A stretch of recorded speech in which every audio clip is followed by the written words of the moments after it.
just stupid little shit like that. Like, just random things. I poured a glass of juice yesterday, and I turned around and put the juice in the cupboard instead of back in the fridge. Usually you think you would be on something to do that. Yeah, but it's flipped. That's the missing piece of your brain operating.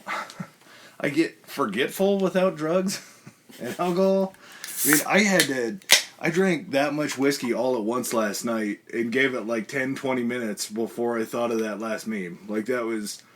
I just had to sit there. Kai's like, what are you doing? I was like, I thought you were trying to tell me, like, I drank an entire glass of whiskey, for my throat to make it feel better. How have you felt having to delay this for 4 extra days? It's fucking terrible. I absolutely hate it. Do you feel like you're going to be able to do it justice?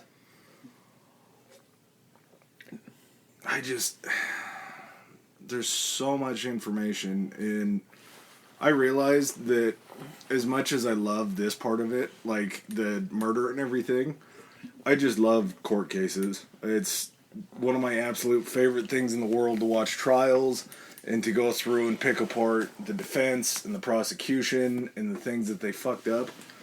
And after going through all this again with like a fine-tooth comb, mm-hmm. I don't know how anybody could have found OJ guilty. You don't know how anyone could have found him guilty? Yeah. Like, I understand that there's so much evidence and everything there, but when you have to find somebody guilty beyond a reasonable doubt, his defense put up so much reasonable doubt for fucking everything. There's so many things that I'm going to get into, like the fact that they didn't have the trial in Santa Monica. I know, but we have to...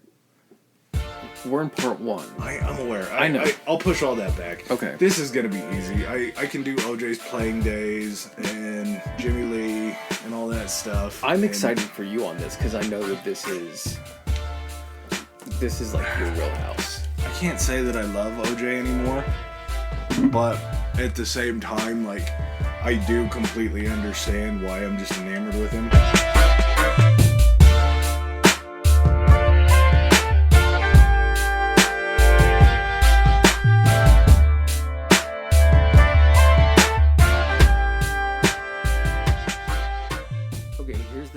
I am looking forward to you over the course of this. Okay, this is going to be a 2-parter because I know this is going to be long. So this will be like an hour and a half to 2 hours each part of it. So 2 each. We're going to go from OJ early life all the way up until the murders, right? No. Up until the trial starts. Yeah, so we'll go OJ born, OJ in the projects, OJ going in a gang, OJ in high school, college a little bit we'll touch on, then into the NFL we'll touch on just the very simple things, and then we'll dive straight into his life. We'll take it all the way to the Bronco chase. We'll do the Bronco chase, and then we'll cut that for the day. Okay, then we'll come back and talk about the trial just because there's so much to talk about just in that. Okay, so Orenthal James Simpson. Adam, tell me about OJ. Are we recording? Yeah. Oh, shit. Okay. This one's a tough one for me because I can't say that I love OJ, but at the same time, he has me so enamored. We're not old enough to have seen him play. He was far before our time. No, was, because by the time the arrest happened, how long out of the NFL was he? A ways, because he went into the Hall of Fame in 1984, so I think his last playing year was 1979. Yeah, that makes sense. So, because I was 9 when the Bronco chase, 8 or 9 when the Bronco chase happened. So, my first memories of OJ were literally the court case. And can you pull your mic closer to you? Yeah, that thing, you are as close to my mic as you are to your own. Is that better? Yeah, I'm sure it'll sound better. Okay. So, I would like to say that I got my love for OJ from watching him play, but obviously that just wasn't it. And learning more about him through the court case than learning about his playing days, and then going back and seeing what he did on a football field. Obviously, as a sports fan, you can't deny that he was one of, if not the best running backs, probably top 5 running backs in NFL history. Would you say? I don't know, man. That's hard to think of on the spot. So Sanders, Walter Payton, Emmett Smith, Jim Brown. Jim Brown, Adrian Peterson. Yeah. You got to even throw some more recent guys in there. Top 10 maybe. Yeah. I would say he's probably safely in the top 10. Well, and I don't know if our listeners are necessarily sports fans, but a 2,000-yard season as a running back in the NFL was something that had never happened before OJ came along. Has it only happened the one time since then? OJ had it, Chris Johnson had it, and then Adrian Peterson had it, Chris Henry's done it, and there was somebody before that, but it wasn't. It just is a feat that only a handful of guys have done, and to know that he was that good, and we just got to dive into him. I know. So there's so much that's like fascinating about this, the culture that's kind of just spun up around people rediscovering this, and like, you know, different documentaries coming out and that kind of stuff. But what's nuts is that, kind of going on what you were saying about not having seen him play or anything, everybody who is, I would assume, probably born in I'll even go 1985. I was 9 when this happened, and so I didn't get to watch him play. This was so let's just say 85 on. Their introduction to O.J. Simpson was the murder trial, and like everything that has happened like subsequently after that. Unless you're a Bills fan, like seriously, are you gonna know who O.J. Simpson really is? Or are you gonna know that was someone that, you know, was a running back previously for your team? I break him down into the 3 phases of his life, and these I think are probably the 3 ways that people either knew him. They either knew him from his NFL career, they knew him as the guy that was the Hertz rental car spokesman, and the Naked Gun. Yeah, the actor. The guy had so many different movies. He had his own production company that he started putting out just shit made for TV movies that he just wanted to be in. So he was Tyler Perry before Tyler Perry. I don't like the racial connotation there. No, I'm saying he makes a guy who has his own studio, makes his own. I didn't even think about that. I was saying both of them own their own studios and make their own.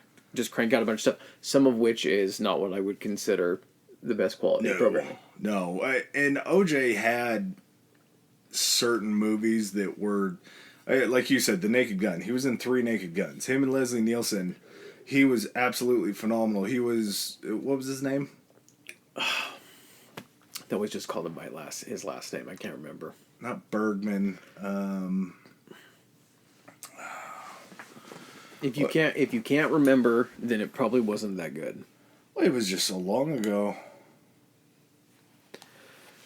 All right, well, while you're looking that up, so I'm just going to run through the quick facts until we get up to some of the more interesting stuff. So, he's born July 9th. He's born the day before me. I didn't know that. Okay, so... He was born the day after America, and he was born the day before you. Okay, so he's born July 9th, 1947 in San Fran. He's one of 4 kids. I had to write everything very small just because I had so much stuff. 4 kids, Eunice Durden and Jimmy Lee Simpson. Those were his parents.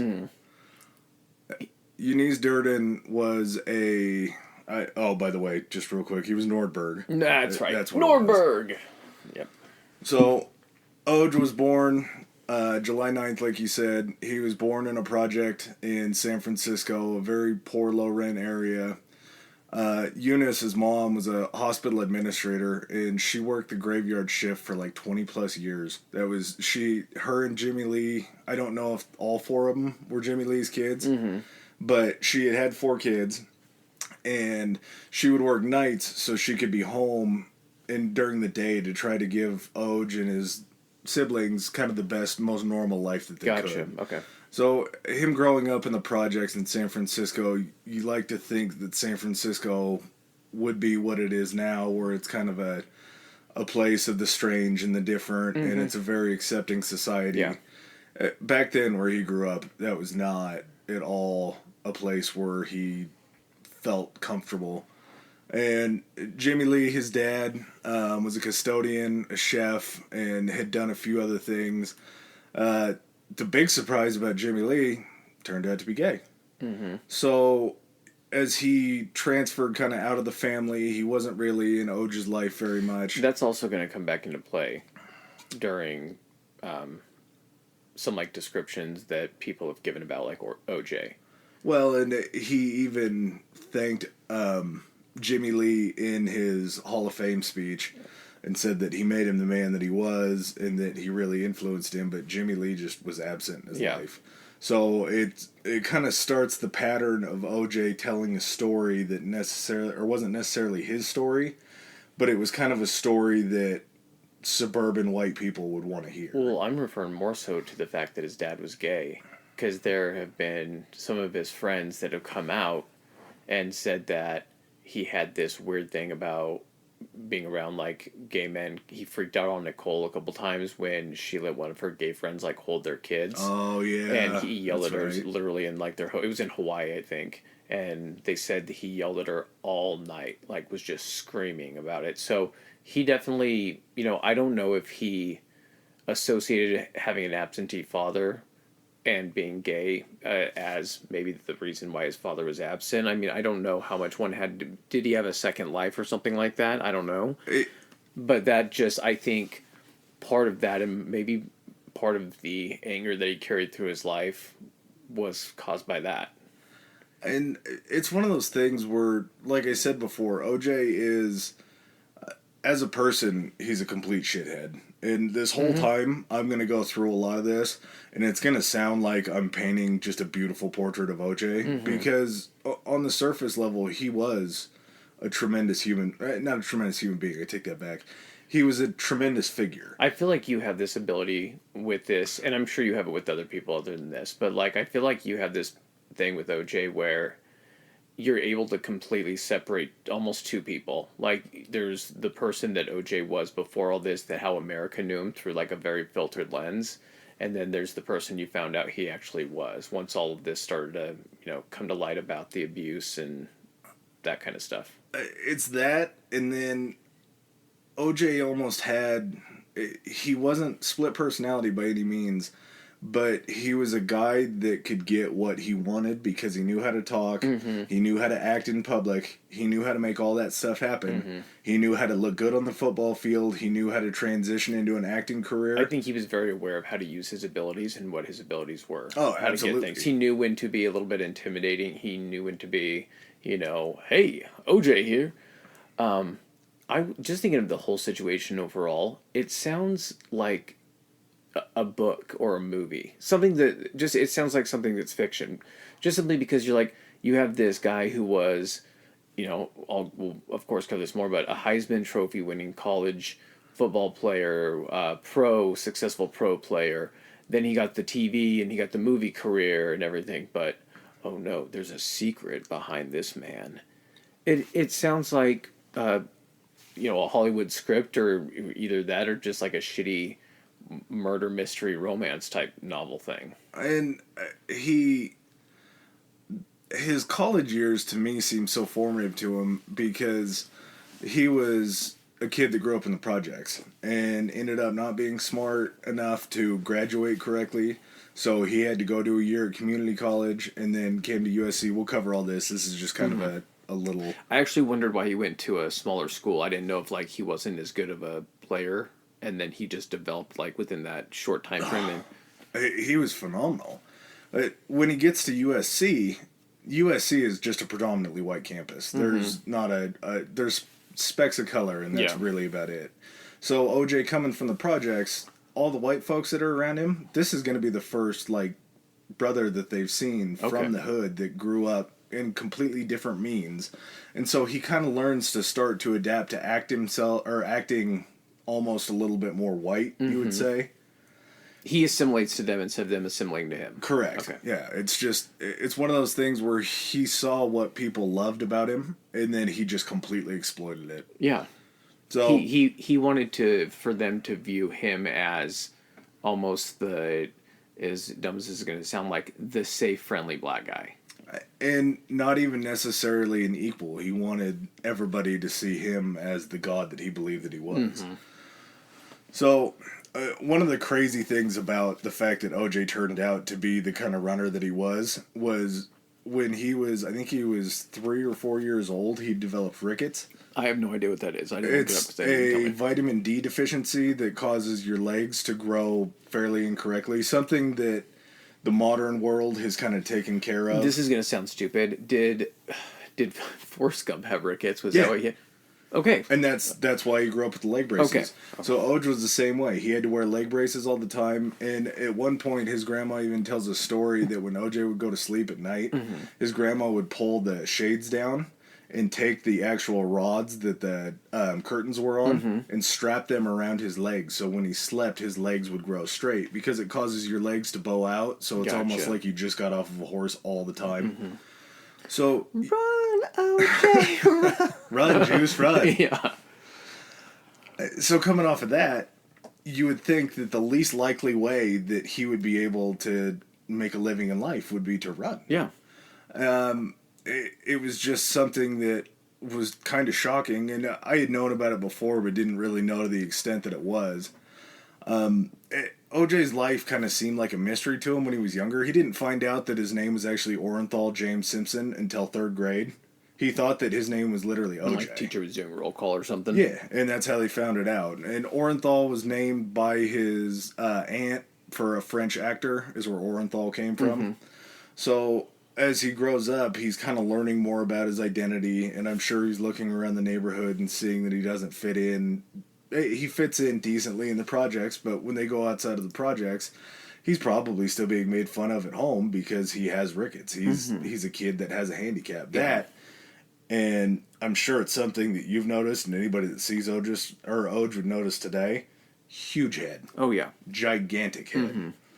And this even comes into play as he grows up and gets older. He actually joined a gang in the project that they were in called the Persian Warriors, which I don't know where a predominantly black project would know what Persian Warriors are, but just a thing where I think he was almost looking for more of a family because his mom worked nights. He had 3 brothers and sisters, but at the same time, I don't know how close they would have been at that time. Well, it's also if he's younger and everything, and he's also been kind of ostracized because of his disability.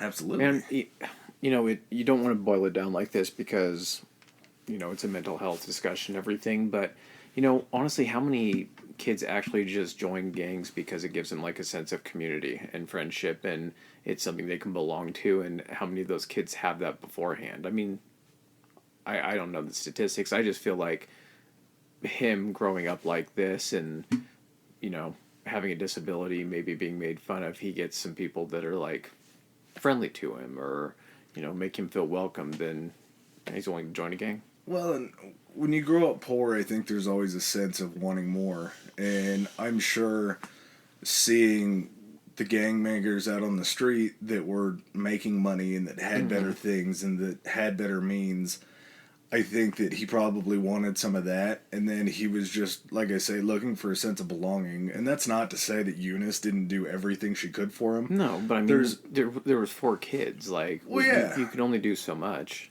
There was a story that Eunice had told where they obviously didn't go on vacation very much. They had family in Arizona. So Eunice worked, I think it was 16-hour shifts for like 2 weeks straight to save up enough money and to save up enough time to take them on a legitimate vacation. So they go to Arizona, and this is right around the time that Oj is about to play his first Little League game. And he was pretty bummed out that he had to miss his first Little League game because I'm sure coming off of rickets and everything like that, yeah. he wanted to be accepted by his friends. He had a team finally, and it was something that he really wanted to do, and he was fairly disappointed. Well, Eunice loaded him up in the car and drove all the way back to San Francisco. It was like an 800-mile round trip just so Oj could play in his first Little League game. Something that I don't know many parents that come from means and that do well would do now. Yeah, no kidding.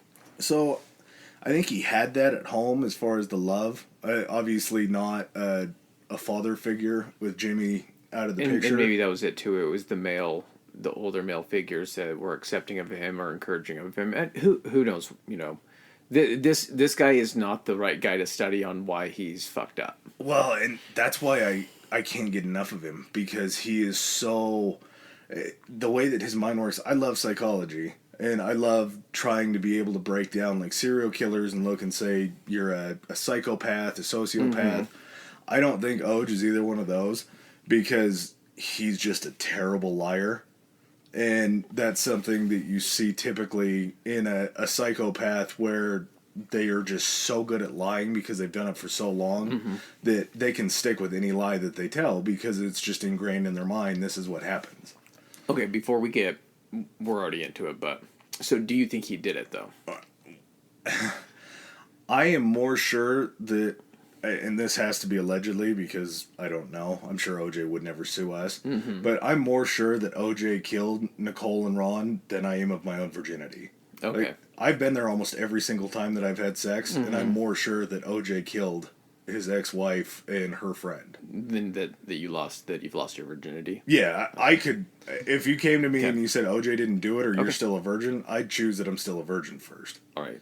So I guess that goes a long way in saying how badly the trial was mismanaged if you can't figure out how they called him. I can. How they figured out he was guilty or whatever you said. And as we get into it, there's no way that we can fit all this into one episode. So this will be the first of two, and it's just going to get better and better.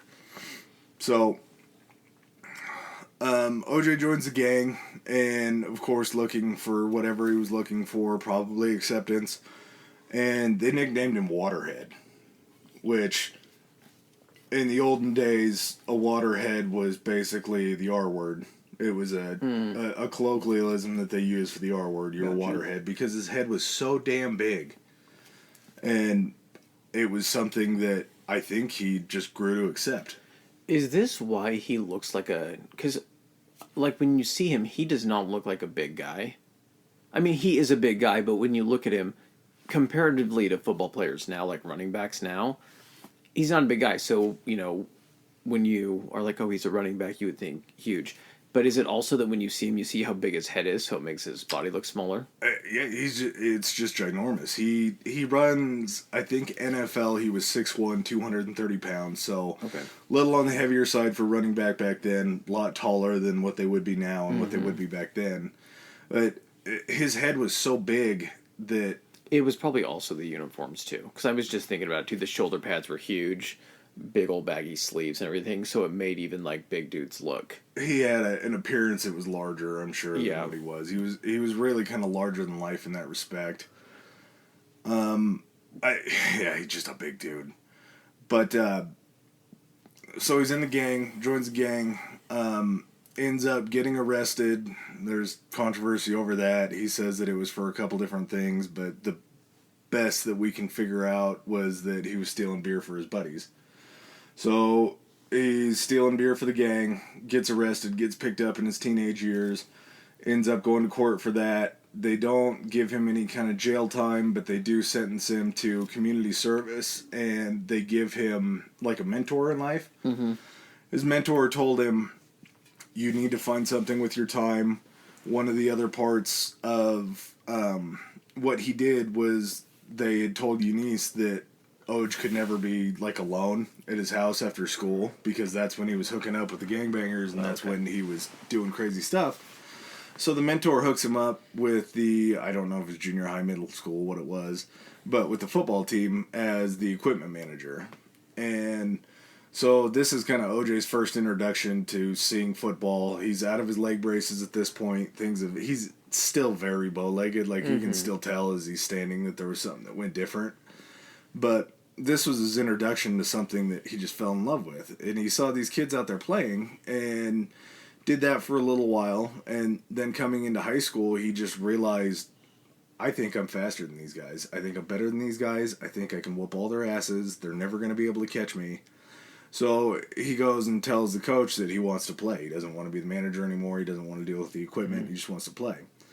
Coach says, that sounds good. I'd love to get you on the team. Unfortunately, you as the equipment manager should know this, we don't have a helmet that fits your big-ass head. And so he goes back, tells the gang, hey, I'm kind of looking at playing football. I'd like to get into this.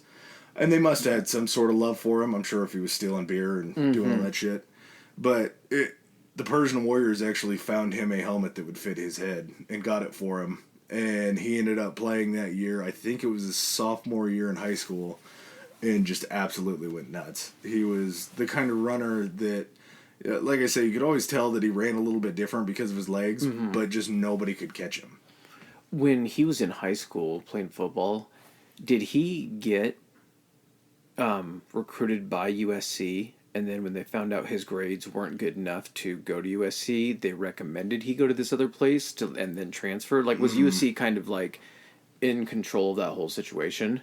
They had suggested it. He got recruits from, I want to say, like 5 or 6 major schools that wanted a piece of him because they had seen his high school tapes. He was running all over everybody, just left and right. There was nobody that could stop him. So this was Galileo High School in San Francisco, correct? Yep. Okay. So he had a... he was just kind of the man at Galileo, and I think that was kind of his first taste of fame and notoriety. His best friend that will bop in and out of this story left and right because he just won't go away. Al Cowlings, the man that... AC? Yep, the man that drove the Bronco, the man that was kind of always in his life. He is dating a woman in high school, dating a girl in high school, and he kind of has an argument with her, tells Oj about it. Oj goes and talks to her and ends up talking her into dating him instead of AC, and that's how he ends up meeting his first wife. You would think that at that point, Al Cowlings would be like, hey, you just stole my girlfriend. Yeah. You're an asshole. Didn't affect him a bit. OJ was just that charming enough that he was able to talk Al into understanding and being okay with him taking his girlfriend in high school. There was a story one of his friends tells, and this will kind of reiterate how just loyal this guy was to OJ. One of them had found like a track starting pistol. And they were going to go, and they're like, we're going to pull this on OJ and scare the shit out of him. And so one of the friends walks onto the football field, and OJ's standing there, and I think AC was standing there, kind of next to him. And they pulled out the gun and pointed at OJ. And AC stepped in front of OJ, and he told me, he's like, if you're going to shoot OJ, you got to shoot me first. So, I mean, that's kind of... Yeah, that already sets kind of the precedence for the other stuff he's going to do. Well, and Al not only was so close to him in high school, they played on the high school football team together, and Al actually ended up following him to USC and blocked for him at USC too. So they took a very similar path. I don't know if AC went to the College of San Francisco to get his grades up too, but he ends up following OJ all the way through college. So he must have been decent, or it was something where they wanted OJ. He said, if you're going to take me, you're going to take AC too. Yeah. And he just always followed him around in his life. He just loved OJ. He did whatever he could for OJ because I don't know if it was that they grew up together or maybe he looked up to OJ, but just unconditional friendship. I don't know if I would drive a getaway car for you, but I feel like, and I probably wouldn't frame somebody for murder because of you. We're very close. You're not my AC, Adam. I'm still searching for my AC. Okay, so he meets Marguerite, steals her from AC, and then they get married. Yeah, so he ends up attending the College of San Francisco because his grades were just that shitty, and they had some standards to accept at USC that he had to accomplish.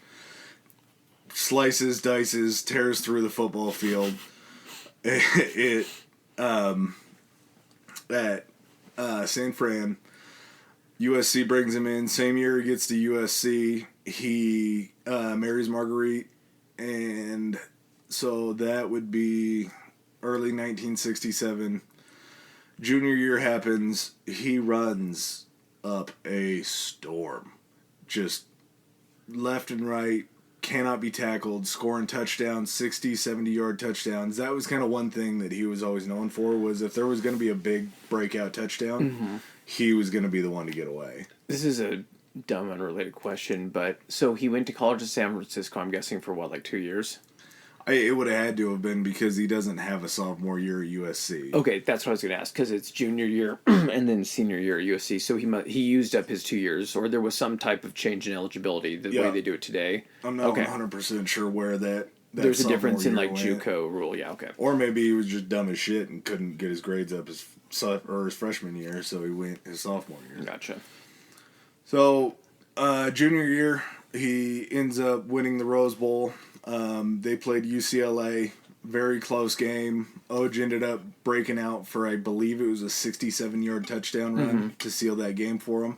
And he was the runner-up at the Heisman that year, wasn't he? Okay. Yeah, that was the year. And funnily enough, he was the runner-up to the UCLA quarterback. That's right. And the UCLA quarterback, like, his biggest claim to fame after going to the NFL was he's like a very wealthy real estate agent in Southern California now. So he ended up pretty good, I guess. Well, better than OJ in the long run. Yeah. 1968, Oj's senior year, ends up winning the Heisman, ran for 1,700 yards and 22 touchdowns, which, again, for a little bit of understanding, college they played, I believe it was 12 games that year. Mm-hmm. So he was averaging well over 100 yards a game. He was averaging damn near a little less than 2 touchdowns a game, yeah. And he was so fast that they put him on the track team, and he ended up running very close to a sub-10 100-meter dash, which is just crazy fast. And like I say, he wins the Heisman that year, so he's enshrined in history as somebody who was the best in college football that year after being the second best last year. And at that point, the people in the NFL are going crazy. Oh, yeah. The people in the NFL see the next big guy, the number one draft pick for sure. Mm-hmm. There's no chance that he's going to be a miss guy. He ran all over everybody in college. He's going to transition to the NFL, and that's just where he's going to be. Where does he go, Adam? Well, before we get there, around that time, just to kind of drive home the point that Oj wasn't necessarily... I don't even know how to put it. He wasn't necessarily... He was trying to fit in more than he was trying to be him. Mm-hmm. And right around this time is Vietnam's popping off. So you're going to have Muhammad Ali coming out saying that he's not going to want to be a part of Vietnam. He's not going to be a part of the draft. He's going to have to leave. So a bunch of the black coalitions are going around to all the different black athletes in college and trying to explain to them that this process, this mechanism, these people don't make money if you aren't you. You're what drives this. Mm-hmm. And this is right around the time that you see the, I wouldn't really call it protest, but when you see the Black Fist at the Olympics, the runners, that was all a part of this big deal that they were going over. It was what they would consider it was the Black Power movement. Yeah. Yeah. And they were trying to get all these different athletes. Well, they had gone to OJ, and they had told him, hey, you're the most influential football player in the world right now. You are the college god. You're more famous than 90% of NFL players. So they said, would you like to come out and make a statement in favor that says you are who you are and you're proud to be black and you're proud to be a superstar? OJ answered him back and said, I'm not black, I'm OJ. Yeah, that's kind of a reoccurring theme I saw is he wanted to, like, in a way it's kind of, it's a nice thought, but the way he went about it, I don't know.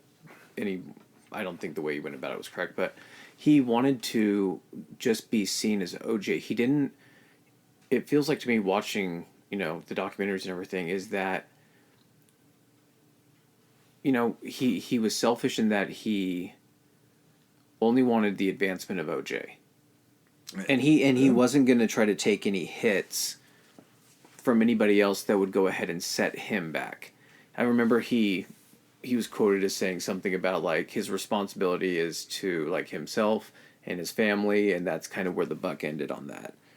And, I mean, these weren't, like, the guys that were with Muhammad Ali, I remember seeing that, and these weren't just like amateur guys. These were guys that went on to have like professional sporting careers that they were, all stars in their own right. Well, and it was even professional athletes. Yeah. The runners and everybody that were joining him, the track athletes, the NBA players, everybody was on this movement. Well, it was so like just some of the bigger names: Kareem Abdul-Jabbar, Jim Brown, Bill Russell, Carl Stokes. I mean, you're talking about NFL royalty, NBA royalty, sprinting royalty. And they're asking this guy from college, coming out of college, to try to be a voice in this movement, and he's just like, no thanks. He was just that big of a deal. They wanted as much support as they could, and he couldn't even give them that, which I don't know if it's a trait that he has or if it's a chip on his shoulder, but he almost doesn't want to be seen as a black man. He doesn't really care to carry that he wants to transcend his race. He just doesn't want to have any association with anything negative. I don't mean to keep harping on this, but it just plays such a big role in everything else that he's done, because living in Brentwood, living in a predominantly white area, he was known as the mayor of Brentwood. Yeah. And when you carry that kind of favor and you are that famous and everybody knows you, it unfortunately comes with a lot of benefits that common people just will never see. And not necessarily that black folks don't get the benefit of the doubt, because I don't think that they do. I think that they're looked at a little bit differently. Understatement. But he didn't want not only the benefit of a doubt, he wanted to be above. That's why he didn't want people to see him as black, because he didn't want them to associate, any of their negative feelings towards black people on him. Well, it was just so terrible, because I'm sure that they all still looked up to him. I'm sure that the community looked up to him because he was them out there on that field. They saw themselves in him out there slicing and dicing every single week. And so I'm sure that he was just cutting up the offense or the defense. No stone unturned. I wonder, do you think he wore gloves? I never looked at his hands when he was playing. Do you think he wore gloves to secure the ball? They were probably all too small. Again, another common theme in his life. So he ends up getting drafted. Am I okay to proceed to the NFL? Yeah. Okay. Yep. Okay. So he ends up getting picked by Buffalo, and for the first 3 years, played, what they would consider either what. Did he play poorly in comparison to the expectations, or did he play poorly just for a running back? He got more of a raw deal out of it because he went to a team that was more focused on a passing offense, which I assume that he was taken number one by Buffalo just because everybody said you're an idiot if you don't take OJ first. And so ending up in Buffalo, he's in an offense that's more pass heavy. They don't give him a lot of handoffs, but when he's getting those few fleeting moments, he just isn't doing what he should. Did he play with Jim Kelly, or was that in the early 90s and OJ was already out by then? Yep. Okay. Jim Kelly was, I think they started 91, maybe? On that run, like that 3-year run, okay. Late 80s, early 90s. So this was before Thurman Thomas. This was before anybody had really been in Buffalo that was a superstar. How much do you think that also was playing in Buffalo, or him not liking being in Buffalo? Because, he's used to playing his entire college career in California, whether it's, beautiful most of the time or else there's a little bit of rain, but you go to Buffalo and you're playing in miserable shit for, half your games. And just growing up, not even just college, growing up in California, there's not a lot of bad days that happen in California weather-wise. I'm sure that played a part. It was kind of like he had so many irons in the fire at that point because he had already kind of started taking acting classes around this time. He knew that he wanted to be more than just an NFL player. Marguerite had already had their first kid. I'm sure transitioning to Buffalo was definitely hard for him because it was on the other side of the country. And he was used to, imagine going from being right in the thick of being a celebrity, because that's what he was. I think Absolutely. He got... at his time in USC, or at USC, he was basically a celebrity. He was the first, major black college athlete that was like celebrity status.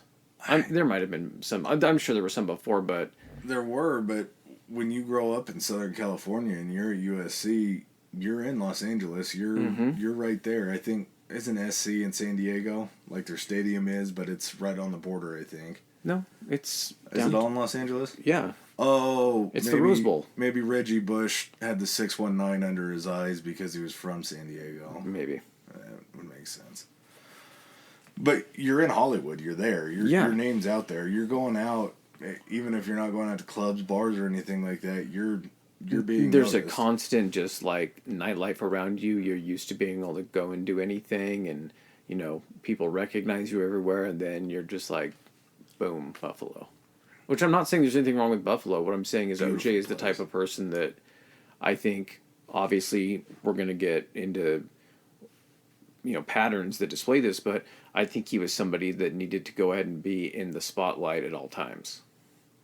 Yeah, I'm sure to go to a team that was a pass-heavy team where he wasn't getting the ball 20, 30 times was probably something that really hurt him. And not to mention, at this point, it kind of bears needing to say, but he already wasn't faithful to Marguerite at this time. He's already stepping out on her, which I know is a big shock. You're telling me this guy who married this girl in high school or right out of high school, after becoming a superstar, Heisman-winning running back, starts fucking around. Yeah, it's a shocker. With as much as he wanted the fame and the attention, I'm shocked that it even took that long. He just he needed that love. He needed that adoration from everybody around him. And I don't know if this is true. Didn't he in the off season? He didn't stay in Buffalo during the off season. I know that's nothing new. The players have homes in different areas that they live in on the off season. But didn't he go back to California every off season? Yeah, well, in that point in time, he had signed I believe it was the richest rookie contract that an NFL player had ever signed. Mm-hmm. So he was making a shitload of money. Yeah. And back in that time, in the late 60s, early 70s, I want to say it was like $400,000 a year he was playing for, or maybe that was, I think it was $400,000 a year. Really? The number sounds small because it's the 70s. It's before all the major TV contracts. It's before all the big sales. So after the 3 years there, he finally kind of catches a break, it looks like. He gets a coach that basically comes in, and he had his first coach for 2 years. Second coach comes in, kind of runs the same shit, and ends up in a passing offense, doesn't do well. He gets fired after 1 year. And in 1972, they bring in a guy named Lou Saban, who, unfortunately, I'd love to tie him to him. The closest I got was distant cousins, not related to Nick Saban. Okay. You hear Saban, that's the first thing you think of. Yeah.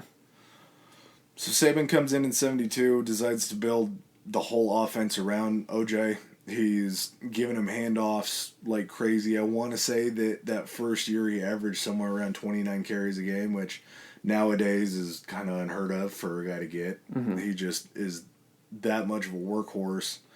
And still not a good team. They still suck. They're not putting up a whole lot of wins. That's the other kind of sad thing. Not sad. I can't ever use the word sad with OJ because there's nothing that I ever feel that's like sad for him. I'm never bummed out about him. Yeah. But he never played for a good team. In 1973, which arguably could be considered one of the best running back seasons ever, he ends up breaking that 2,000-yard mark like we were talking about. And 2,003 yards he ran for during that season. And this was when I believe the NFL was a 13-game season. Or 14. I think it was 13 games. I don't think they had gone 14, 15, 16, and now 17.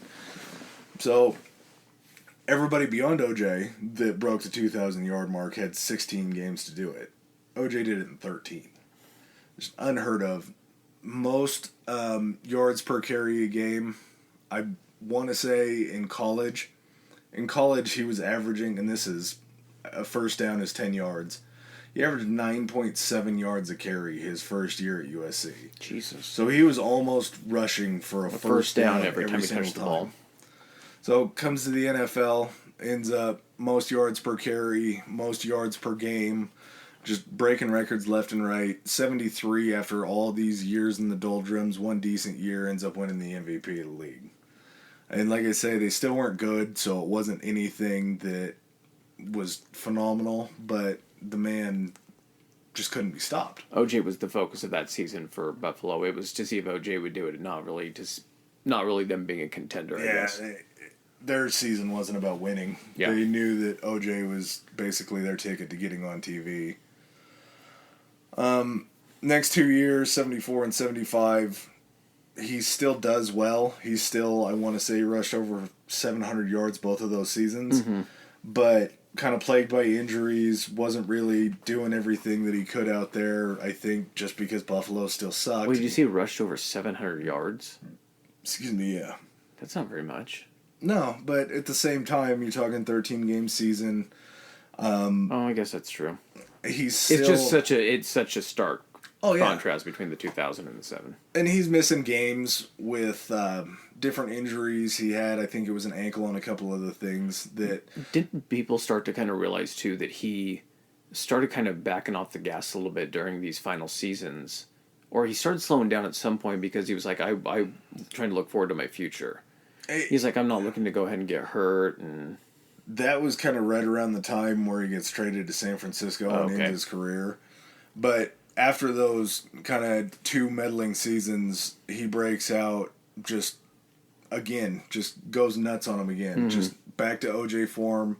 1,503 yards that season, 8 touchdowns, ran for a record 273 yards on Thanksgiving Day. And it was against the Bears, and he just gashed them every single time. Just runs up the middle. He would plow right through the line and go for just forever. Poking holes in the line. They couldn't... in almost like a thrusting motion. Yeah, they're just... Yeah. The defense couldn't stop him. He penetrated them every time he had a chance. That was kind of his magnum opus, I wouldn't say, because he still played a lot of years after that, but it was kind of his last big major season. It was kind of downhill from there. Yeah, he headed off to San Francisco for 2 years. They weren't great, but he was playing back in his hometown. He was playing back for the people that he grew up around. Mm-hmm. At this point, him and Marguerite have 3 kids. Everybody's back in California. Everybody's close. I'm sure he has a new stable of women that he's fraternizing with. Marguerite will never say that her and OJ had a physical confrontation ever. Mm-hmm. She said that they argued a lot. They had a lot of issues, but she's never gone out on record and said that they'd ever had a physical confrontation, which we find out later on down the line after some of the things that happened, Nicole happened, and after the murder specifically, that police are starting to fess up to saying that they had gone to OJ's house back in that time when him and Marguerite were together. They had separated them. She had looked like she was beaten up. So, all in all, a very proud woman. I think that she was a good person, and I think that it was very unfortunate. Not the most unfortunate person to meet OJ, but she lived through a lot of hell for a long time. Yeah, I would imagine. Okay, so at that point, is he getting ready to retire? He knows that the writing's on the wall. He knows that his best years are behind him, and he really had those aspirations at this point. He had already done a couple things in the movies just to kind of wet his beak in being an actor. Was he the spokesperson for Hertz at this point? He got the national campaign for Hertz. His other sponsors, RC Cola, Schick Razors, Wilson Sporting Goods, Tree Sweet Orange Juice, shocker there, Chevrolet, ABC.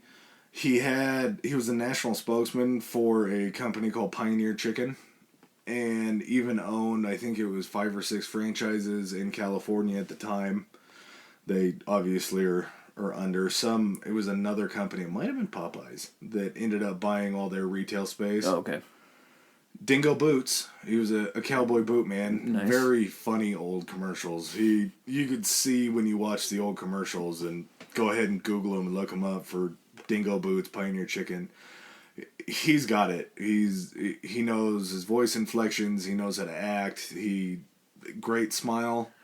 He was an excellent sponsor. Jesus, spokesperson. There we go. Cough syrup.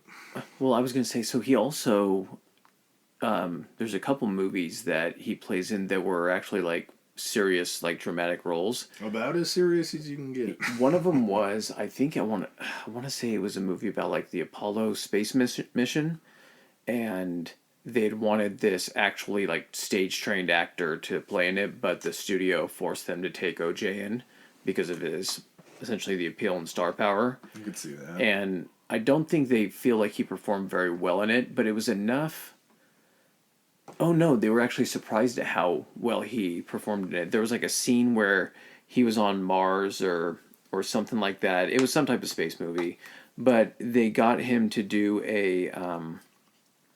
he was like dehydrated and like delirious and everything, and he couldn't like talk because his mouth was so like dry. And what the director actually did is they put prosthetics on his mouth to not be able to let him close his mouth. So he had to struggle through that. He was actually like struggling through kind of the makeup and the prosthetics. Huh. And that's what made him like, he's like, I'm sorry. And it worked to their advantage. It worked, yeah. So they kind of made up for his inability to do certain acting by forcing him to do something that would actually yield like an acting result. And it was very weird, I'm sure. I don't mean to point that out as less serious than a role that he had in, I believe it was 1977.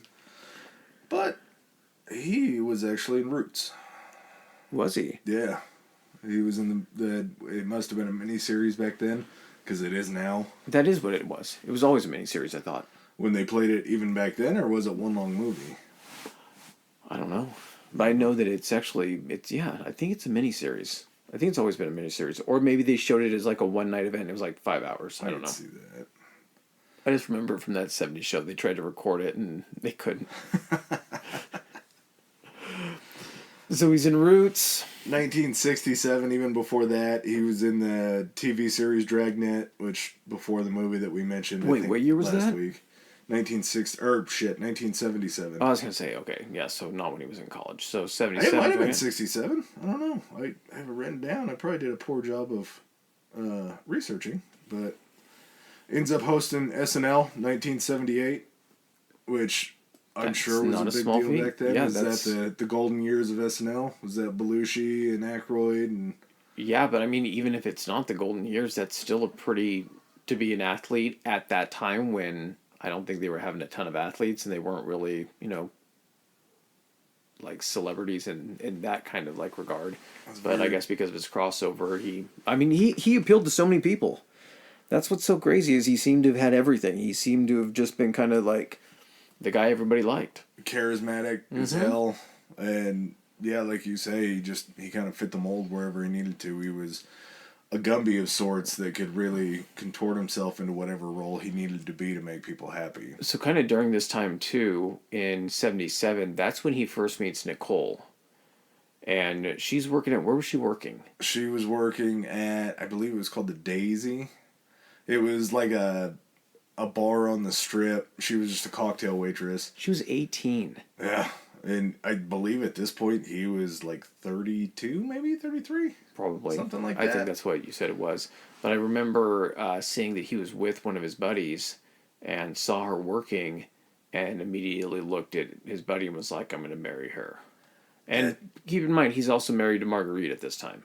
And it seems like the scariest omen ever to know that a guy that will go on to kill you says, I'm going to have that girl. Mm-hmm. And so much of it, too, is that was his feel and his appeal, was he knew that if he wanted something bad enough, he could get it, because obviously overcoming rickets, overcoming gang life, things like that, to be a superior athlete and to go on to the NFL, he wanted to be the greatest at everything that he did, and I'm sure that didn't end at the field. Well, no, but you got to also, like, the way I look at it too is from the time that he was at USC and a star at USC, you know, how much trouble did he get into back then? That was all just swept under the rug because of who he was. How much trouble did he get in, his junior and senior years? Did he get into trouble when he was in Buffalo? I'm not talking like serious, serious trouble, but things that a normal person would be probably booked and arrested for. I'm not saying he didn't. I don't know. But what I'm saying is that, like, the kind of attitude he has where he feels like there was a pattern of him getting away, would have to be a pattern of him getting away with things to make him think that he could always get away. Cheating on his wife. That goes on for 2 years until he finally divorces her in like 79. Yeah, so in 1977, when he meets Nicole, his wife is still his wife, and she is very pregnant. Mm-hmm. So he's got another kid on the way, and he is out fraternizing with an 18-year-old Nicole. And he ends up dating her for a while. Just a little background on Nicole, because really, this whole thing, everybody does this. There's a million podcasts on it. I hope that we do it better, and I'm sure with as much research as I've done, it's going to be very good. Oh, fuck. Train of thought. About just podcasts and stories about him it's always about OJ. And obviously this whole thing is going to be, not the whole thing, but a good majority of it's going to be about OJ because he's the only person living out of this to be a part of it. So Brown was born May 19th, 1959 in Frankfurt, Germany, to Judith and to Louis. Her mother was German and her father was an American. After moving to the United States, she attended Rancho Alamitos High School in Garden Grove, California. She graduated from Dana Hills High School in Dana Point, California in 1976. So, like you said, she was still 18, fresh out of high school when she meets OJ. And you have to think, his allure at that point to everybody was something because he was in a higher-end club down in California. But she sees this great charismatic guy that's coming close to the end of an NFL career. He's back in San Francisco at this time, so he's a fixture in California again. He's not running his game from Buffalo anymore. He's back home, and I'm sure the relationship that they started, which by all accounts they'd said was love at first sight, I guess, between the two of them, and that it was a very passionate courting process, you would say. I'm sure there were... Yeah, I don't even want to get into that. I'm sorry, but, like, 18-year-olds are dumb. I was dumb as fuck when I was 18. 18-year-olds don't know what the fuck they're doing. You like, introduce an 18-year-old to a famous millionaire, and that's not love, that's infatuation. And OJ being fucking OJ, being able to... I'm trying to remember who said it, if it was one of his buddies. But they're saying one of his gifts is he could find out how he needed to interact with you to get the best possible outcome. He had this ability to act a certain way around you that made you feel so comfortable that it would almost like you were willing to do whatever he needed you to do. He could pick that out in people. And I'm sure it was something that he learned from a young age, because he had to have used that same technique to get a hold of Marguerite the first time. He had to have used that same technique to get back in AC's good graces after he stole his girlfriend. And there was so much of this, like we said before, he's not a split personality, but there's just two OJs at all times. He's somebody who later on, after the murders and after the trial and everything, where he's going on to talk shows and he's talking to people who truly believe that he murdered his ex-wife and her friend. And by the end of these interviews, they're cheering for him. They're on his side. They want to like him. Wherever he goes, he just wants to be liked. So after he divorces Marguerite in 1979, at what point do him and Nicole get married? Is it pretty quick? It was... Oh, boy. I don't know why I didn't write that down. When did OJ get married? The first things were like arrested, convicted. They It got was a married. while because it was February 2nd, 1985. Okay, so yeah, Groundhog's Day, 1985. did they have any kids? They ended up having two. One of them was Justin. The other one was Cynthia. Or Sydney. Jesus. He had Andel, Jason, and Aaron from his first wife, from Marguerite. And unfortunately, his youngest, Aaron, ended up drowning in their pool. That's right. And it was after they had already been divorced for a couple years. And OJ's megalomaniac brain has him saying in an interview that is what ruined the marriage between him and Marguerite. That's when their marriage went south. Not putting the math together. This common theme of OJ just not being smart and not being. He said this lying. after they were already Yes. divorced. Like 2 years after they were divorced, he said that was the issue. It wasn't the adultery. It wasn't the beatings. It wasn't the arguments. It wasn't everything that was going on behind closed doors. It was his daughter drowning in the pool at home. And that was what sealed the deal, which, again, 2 years prior. It's another lie that he comes up with to try to make him sound like a guy who needs sympathy. Mm-hmm. What kind of happens with him between, it's like 79 and 89? He's all over the big screen. Not the big screen, that made for TV movie screen. He starts doing broadcasting too, doesn't he? He ended up broadcasting Monday Night Football. He's a sideline reporter, I think, or he's the guy down on the sideline that is like interviewing the coaches and players, I think. He worked with a couple very famous guys. He was a part of a lot of big broadcasts. Why am I drawing a blank? Let's take a pee break for a second. Okay. And then we'll get back to it. All right. So what did he do?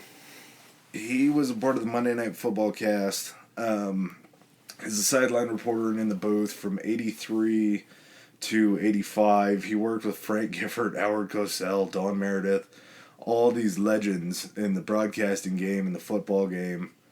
He was just the man again. Not only was he back in football, but he was doing it on the grandest stage again. Yeah.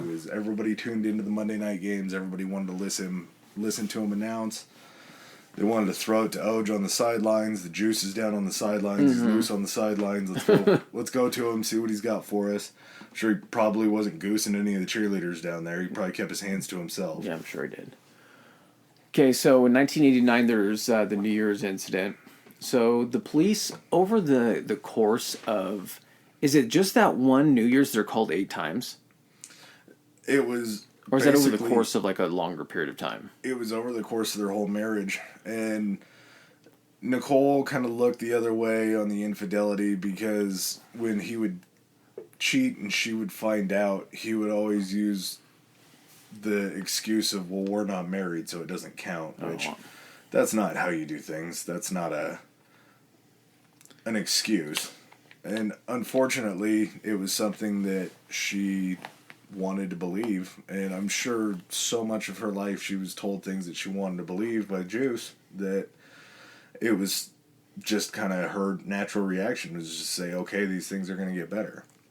So 8 times between 84 and 89 when they were married, they had been called by the police had been called 7 times at that point, because the police just wouldn't do anything. He would beat her. There were instances where she would be outside standing on top of the car, and the windshield on the car would be shattered, and OJ would be holding a bat.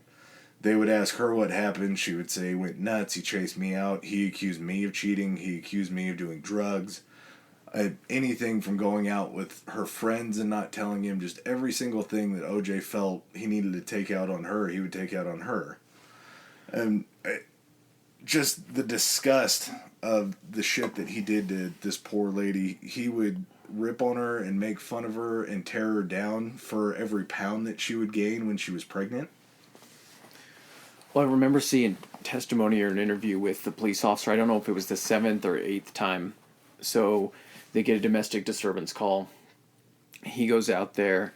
She comes running down. And at this time, they're in Brentwood. So I don't think we covered that. So he ends up moving to Brentwood, which what you were saying, it's a really wealthy neighborhood in LA County. Yeah, it's kind of closer to like Santa Monica. Okay, so he's literally like the only black guy in this entire neighborhood, but the neighborhood loves having him there because it's OJ, and they all have this specific view of OJ. He's a star. They even said like he used to be like the first black guy that was allowed to come into certain country clubs in California. There were a couple country clubs that, and all the guys, even the guys that were racist, wanted to go and have their pictures taken with OJ.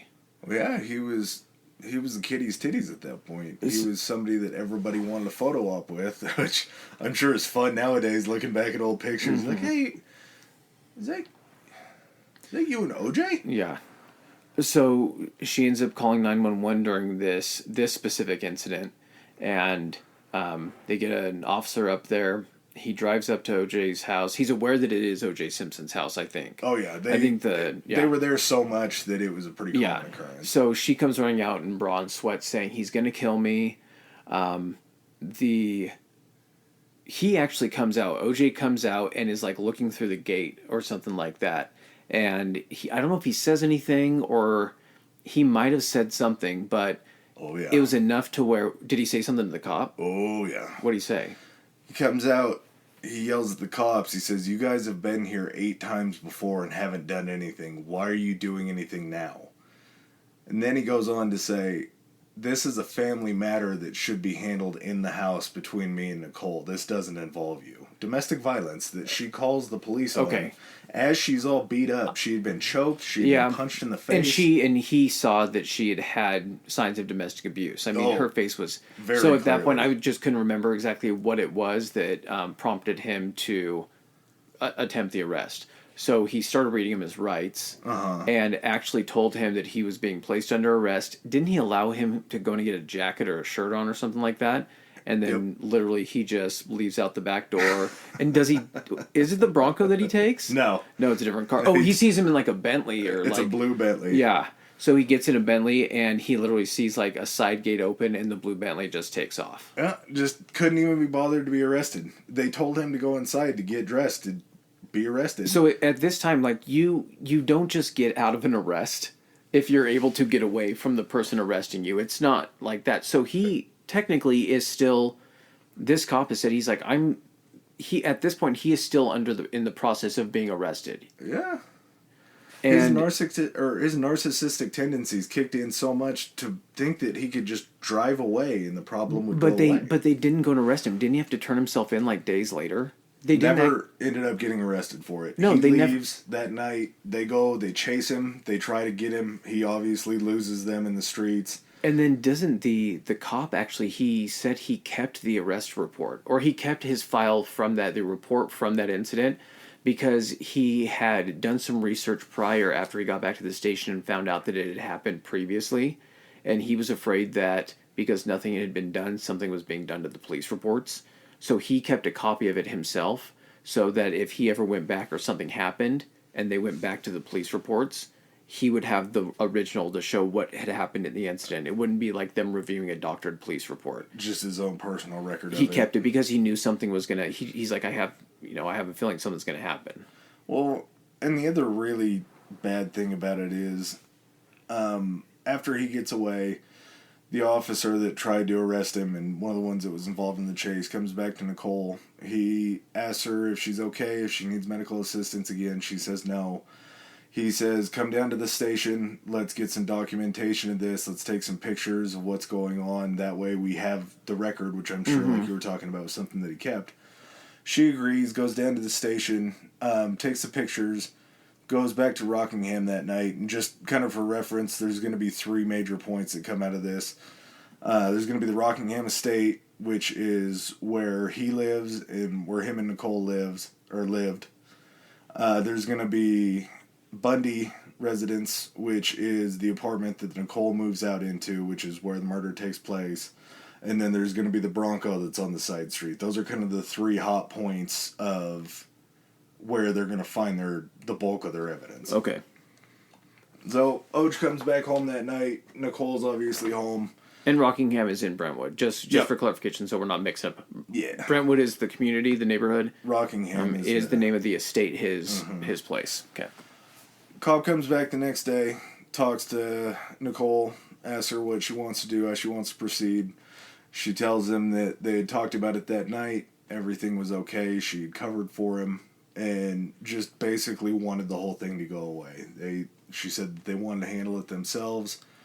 Luckily, because of the documentation, when the police officer did turn in his report, OJ was still charged. I believe it was battery.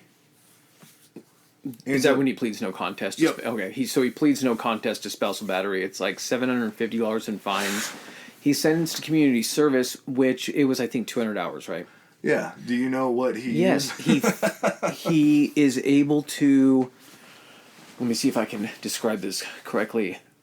He spends 200 hours organizing a celebrity charity golf tournament. Correct. And he also gets to play in the tournament as part of the community service hours because that's what he put together for charity. And it's a charity event. Yeah. So he gets to write all that off. He told them that he couldn't actually be present at the counseling sessions because he was such a big deal and had to travel around and do all this stuff, that he talked them into actually teleconferencing in to these counseling sessions. He couldn't even be bothered to go see a counselor that the police appointed to him. And just like you were talking about with everything else that he seems to squeeze away, get away, ends up cutting himself a hole to get out, he goes into the same thing again. So they allow him to do so much with either Little, the golf charity community service, to no repercussions. $750 fine. Nothing. All of it's just nothing. He gets away scot-free every single time. There was an incident that Nicole writes about in her diary, and subsequently in a letter to him later on that they find in her safety deposit box, that said they got into a fight one night so bad and he beat the shit out of her so bad that they took her in to get x-rays on her face because he had broken her face. Mm-hmm. And she told the x-ray technician and the doctor that she had fallen off a bike. And that was what happened. And of course the doctor looks at this and says, those are fist marks. That's not you hitting a rock with your face. And goes through all the questioning of, was this an accident that actually happened? Talked to OJ about it. Story matched up. It wasn't anything that they could do, but they did kind of keep a log of it to make sure that somebody, if this ever came back up, it was going to be a situation that they had record of. So finally, after all this shit, she files for divorce in 92. Which sounds like it would be an ending to the relationship, but it really just intensified. Not for the juice. Now, the juice was about to get loose in divorce, and that was the other thing that we missed in 89 at the New Year's attempted arrest. Mm-hmm. Was as he was walking back inside, he turned around and told the cops to take Nicole because he had two other women inside in his bed. Yep. Which, that was how the fight initially started, they believe, was OJ was humping some other chick in another bed and then came into bed with Nicole, and obviously she's going to be a little angry about that, and he couldn't stand it. It was almost like she was an acquisition for him. Like, she wasn't even... She was a trophy. That's all it was. She was another trophy that he could add to her trophy case. Well, and then he couldn't have her anymore. It wasn't on his terms that it ended. No. He didn't get to end it on his terms, so in that sense, she was still a possession to him. And not to mention the narcissistic tendencies that just keep popping up everywhere. His narcissism is unfettered. It just never ends. From even till today, it's still there and it's still just glaring.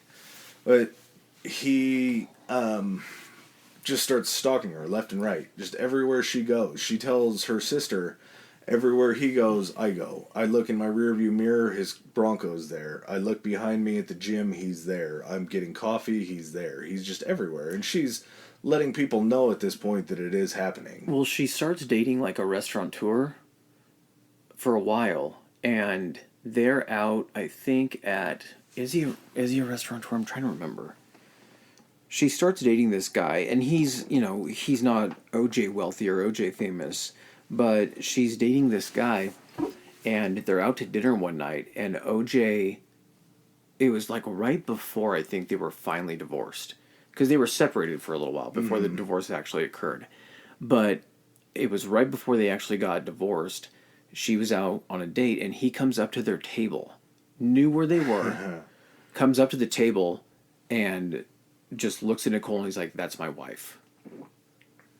And the guy was talking about, he's like, I know who he was. I stood my ground. I didn't show that I was intimidated by him. Of course, I was a little bit and everything. But apparently I don't think that was the only incident where he had confronted her when she was with someone else. He confronted her at a club when she was out with another guy at one point.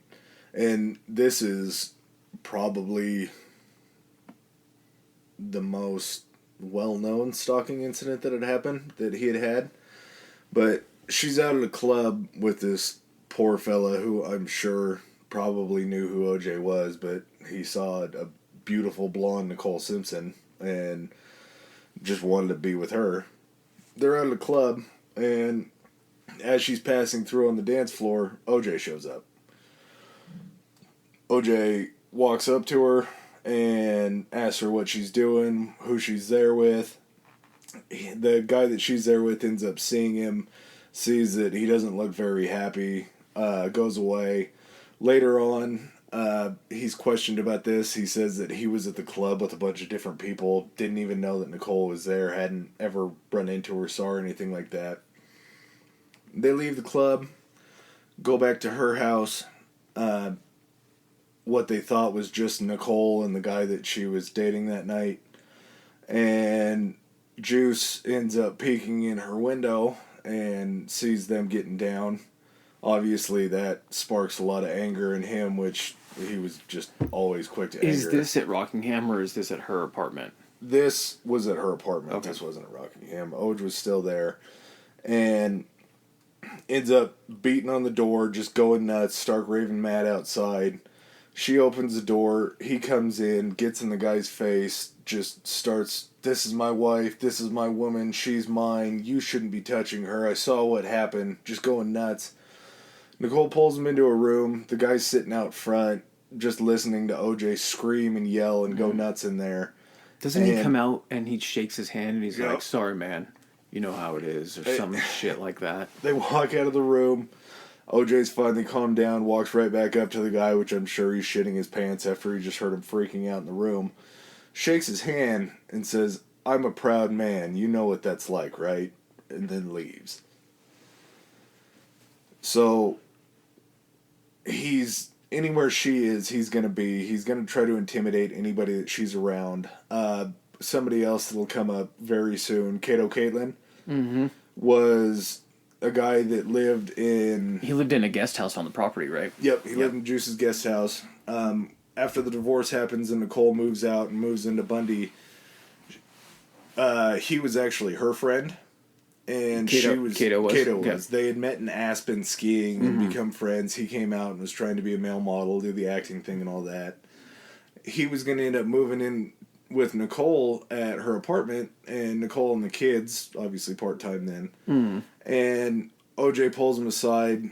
They have a little talk, and Kato says that him and OJ decided together that it wouldn't look right for a young single woman to be living in a house with a bachelor, and ends up saying, "If you don't go live with her, I'll let you live in my guest house for free. You don't have to pay any rent. You'd have to pay with Nicole. Stick around here. Be my buddy. Hang out with me. Everything's good. Nobody's questioning Nicole living with some guy that wasn't me." Which, just another she's his possession. She doesn't. Yeah, or it's he another. doesn't It's, want the yeah, it's just image another method of control. to look bad. Yeah. Denying her something, having her friend there, while at the same time being able to go ahead and keep tabs on her through Kato. Well, and I'm sure keeping Kato there and not letting him go was he didn't want that image that they were broken up. He always wanted Nicole to be attainable for him and have everybody around him, like we've talked about, that image, that front that he keeps up. He wanted everybody to believe that him and Nicole were still working things out, that they were going to get back together. Which, unfortunately, things are going to take somehow an even darker turn.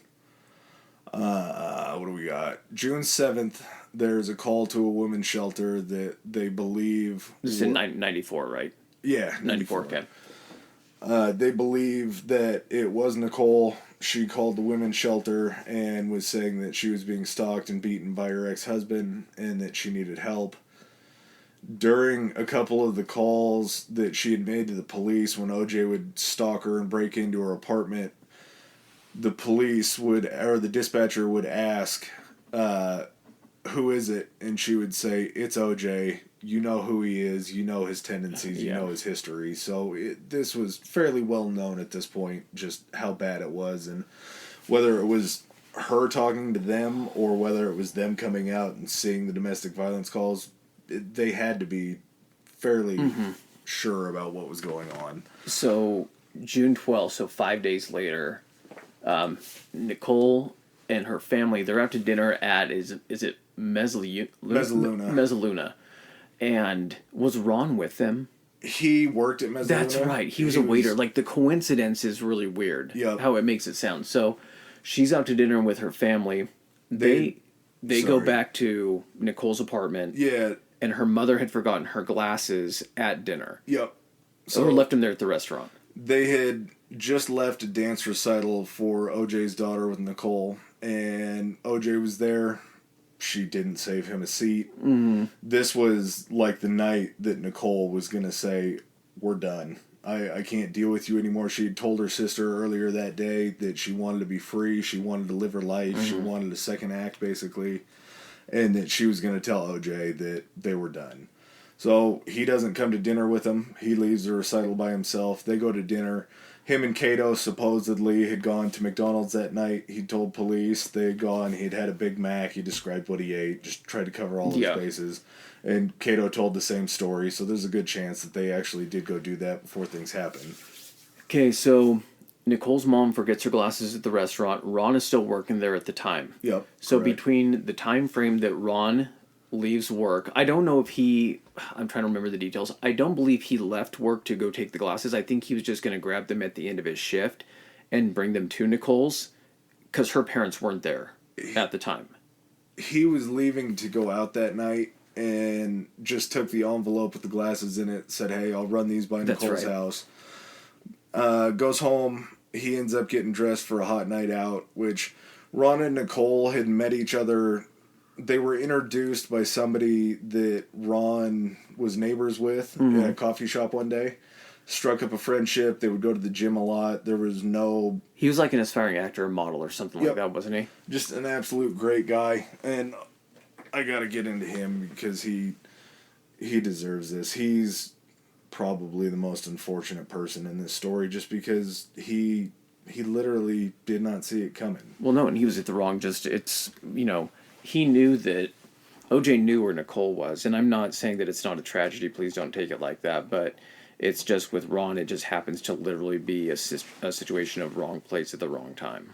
Well, and he was such a good guy too. He was born on July 2nd, 1968. Grew up in Buffalo Grove, Illinois, which was near Chicago. His parents divorced in 1974, and when he was 6 years old, his mom ended up abducting him and his older sister and took them away from the dad, told them that dad didn't want you anymore, so I took you. Dad fights as hard as he can to get him and his sister back. Ends up getting him and his sister back, and then they move away from the situation. Mom never enters their life again, and they move out to California. So when he was, I believe, 14 years old. Him or his sister were 14 years old. They were going out to get ice cream, something like that. His dad, Ron, and his sister end up getting hit by a drunk driver. And big crash, car's on fire. Ron actually gets back inside the car to save his sister's life as police are getting there. Pulls her out of a burning wreck. She ended up having third-degree burns on a good portion of her body, but ended up saving her life as a kid, like just as his sister. And their bond was incredible. We'll talk later on after the trial about what their family's done, because they've done just a lot of great things. Yeah. He was a camp counselor. He volunteered and spent time with kids that had some type of disability, or cerebral palsy. Okay. Is what it was. So he just tried at everything that he did. He did a year of college, decided that it wasn't for him, and that was initially when they moved to California, or he moved to be back with his family, and moved to Brentwood. Rent was incredibly high. He held 3 or 4 different jobs while trying to be a model and an actor. He ultimately wanted to own his own restaurant, which I'm sure Mezzaluna was hopping back then, and I'm sure it was something that he saw and that he wanted and thought that he could have for himself. So, ends up leaving to go to Nicole's, getting ready to go out on the night. Like I said, there had never been any real talk of them being together. They had both kind of dated on and off while knowing each other. They were just friends. And he shows up at the house, and this is where things get very, very fishy. So here's kind of a breakdown of what they have the suspected time frame as, just to kind of provide context. So we've got through at 9:15 p.m. is when one of Nicole's sisters calls Mezzaluna to say that Nicole's mother left her glasses. Ron Goldman volunteers to return the glasses. So somewhere between 9 and 9:30, Cato Kalin and OJ go to McDonald's, is what they say. 9:45, Kalin and Simpson get home. 9:48 to 9:50, that's when Goldman leaves the restaurant with the white envelope containing the glasses. 10:15, so roughly half an hour later, while watching television, Pablo Fenwas, the neighbor of Nicole Brown Simpson, hears the cries and constant barking of a dog. So that's at 10:15. 10:25, limousine driver Alan Park arrives at Simpson's house. 10:40, Cato hears 3 loud thumps on an outside wall of his room. 10:40 to 10:50, Park buzzes intercom several times but does not get any response. So at this point, the limo driver has been outside his house for half an hour. About half an hour, a little bit less. At 10:55, so half an hour later, Park calls his boss and tells him Simpson is not at home. He's told to wait until 11:15 since Simpson is always late. Shortly before 11, Park sees a black person 6 feet, 200 pounds, walking across the driveway toward the house. Which isn't suspicious at all. Yeah, walking out across the driveway toward the house. About 11 p.m., Cato Kalin goes to the front of the house to check on the noise. He sees the limousine driver at the gate. Several seconds later, Park again buzzes the intercom and Simpson answers. He says he had overslept and just gotten out of the shower. 11 to 11:15, Simpson puts his bags in the limousine. They leave for the Los Angeles airport. He arrives at the airport at 11:35. 11:45, he leaves on American. Damn, like he arrives 10 minutes before the flight. He's OJ. Like, apparently, okay. Security wasn't a thing for him. Simpson leaves on an American Airlines flight to Chicago to go play in the Hertz Rent-A-Car Golf Celebrity like Pro-Am tournament or something. Yep. And then at 12:10 a.m., the bodies of Nicole Brown Simpson and Ronald Goldman are discovered outside her townhouse. About 5 a.m., detectives Mark Furman and Philip Vanader, we're going to be talking about them a lot in part 2, arrive at Simpson's house. 5:15 to 5:30, the detectives examine an apparent blood stain on Simpson's Ford Bronco, which is parked on like a side street, right? Yep. There's like a gate that goes past, the walkway goes past Cato's, between the Bronco and the house. The pathway between there is where the Bronco's parked, and you got to walk between his house or by his house to get to OJ's house.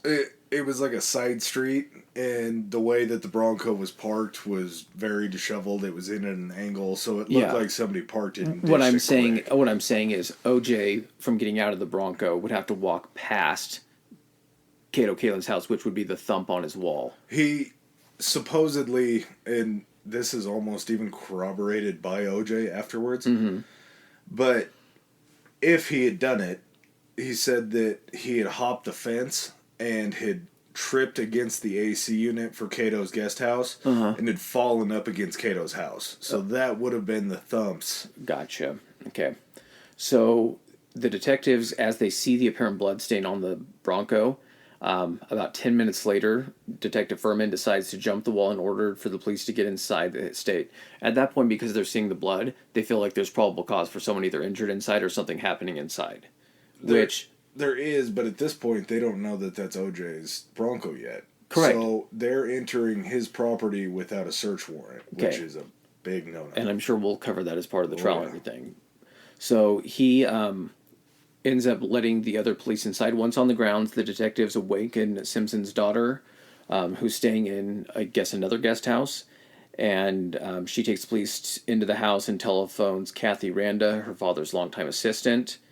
7 to 7:30, Detective Vaniter declared the area crime scene and goes to get a warrant to search the house. Sometime in this, I think, is where the glove is first found, but not touched or anything. Yep. So, unfortunately for everybody... Was it Furman that finds the glove, and he thought it was like either pilot dog shit, because it's a dark brown isotoner, but then he kind of looked back at it after he passed it, and he saw that it was a glove, and he could see it was like wet or something. This is after he hops the fence, after he talks to Kato. He's walking around the lawn, and he finds a path that has a few blood droplets on it. That's right. So obviously he starts following the blood droplets and ends up coming on, which you said, the crumpled dark brown mess. Gets his flashlight on it, realizes that it's a bloody glove. And he had already previously been over at the Bundy estate where the murders had happened. So I don't know what his thought process was, if he had seen the glove that was there. And kind of going back a little bit, so the murder scene that they find at Bundy is an Akita comes running back towards its owner, and it's got blood-stained paws, and it's just barking up a storm. And somebody on the street sees it and goes and follows the Akita back, and that's how Ron and Nicole are discovered. When the police show up, they find 3 things there. They find a blue knit cap, they find a black glove, and then they find the glasses in the... Is it a black glove or is it dark brown? It's a matching glove to the other glove. Whatever glove. Well, they didn't know that at this point. Okay. So, along that trail, they're looking and they see... Back at Rockingham. No, at Bundy still. Oh, okay. They see a trail leading down the sidewalk of blood droplets on the left side. So they assume that whoever had committed the crime had an injury to his left hand, and the blood was dripping down that way. So fast forward to, they get to Rockingham. Furman finds the glove. They went there. From what it says, they went there because OJ was like, and the children were next of kin, to go notify them. No, that's what I'm saying. You have to say that the reason you're going up there. But at the same time, in how many, just statistically, in situations in which women are murdered, how often is it that it's either their former partner or current partner? It's something like 80%, 70 to 80%. So the natural reaction is going to be to go question OJ to find out if he's a suspect and where he was. Under the guise, I think, of going up there to notify him of what happened, because that is also where the children probably are. Well, no, the children were at Bundy. Weren't they sleeping? Yep, they were upstairs asleep in their rooms. When they walked into Bundy, they found lit candles around the bathtub, and they found an open pint of ice cream that she had opened. So whoever showed up, she was not expecting. I'm sure she was expecting Ron to show up, but whoever drop off the glasses and whoever got there first, she definitely wasn't expecting. And from just the stab wounds and just the grisly Ron nature, was there at the time. The timeline, there's a bunch of different theories about it, but they think the best timeline would be Ron had walked up on what was going on, and Ron was trained in kung fu or karate or something like that, so he could handle himself. He was a fairly big dude too, but Ron walks up, allegedly, supposedly, sees somebody tangling with Nicole. Nicole is found with a blunt, like she was found with an injury to her head that's consistent with being hit with like a blunt object, which could be the butt of a knife. Did they ever find the murder weapon? No. Okay. Well, again, there's some weird things about that we'll get into, Okay. but officially, no. My entire conversation on this is going to be that OJ is guilty. So, like, any questions I ask or any points I make, it's that, like, I'm just going to say, like, did he go there to do that? Or did he go there, they were in the midst of an argument, he saw Ron show up, and he was like, oh, you're with this guy, and then he went into a rage, and, you know, what, regardless of his intention going there, what I'm curious about is, did he bring a weapon to do that? Was he always carrying one on him? Was this premeditated? Was this like he went into a rage because he saw her with another guy that just so happened to be dropping off some glasses, thought they were dating, and just killed him? Because he doesn't have a huge window of time here. No, he doesn't, but at the same time, between the Bundy apartment and Rockingham, it's like 4 to 6 blocks. Like, it's very close. So, his lapse in time to get back home, not that wide. So he's spying on her and stalking her so much that he's literally got a flight to catch, goes and gets McDonald's, and then is like, that's what I'm trying to figure out. Is his sole goal in this to go and stalk her, and then he sees Ron show up and he goes in and murders them? Or does he go there and he says, because I have this as an alibi coming up, this flying out Chicago, I'm going to go kill her now and then I'll just get away? My theory behind it, and what I truly think happened, and this obviously is not official in any means, and this is kind of a little of the psychology of it, but the fact that Nicole had told her sister that night that she was moving on and that she was finally done with Juice and didn't want to be with him anymore, if she had said something to him at the recital or after the recital, post-recital, pre-dinner, saying, this is it, I'm done with you, I'm over, if you show up at my house again, I am calling the police, I am having you arrested, I need to live my life, I could 110% see that throwing him into a rage enough to be like, all right, I need to... If I can't have you, no one's going to have you. Exactly. Something like that. Yep. So I think, personally, he showed up. There was a gate that I think he walked into. I think he showed up that night, which I've gone back and forth, but just seeing so much now, I think that he probably did have the intent of murdering her. I originally thought that it was kind of what you were talking about. Like, he showed up into a situation that he didn't expect, went into a murderous rage, snapped, finally... How do you fucking completely... do that with, like, the kids up? Like, I don't have that capability of thinking about that. Well, and we'll get into the call, but he makes some very weird non-statements when he finds out from the police.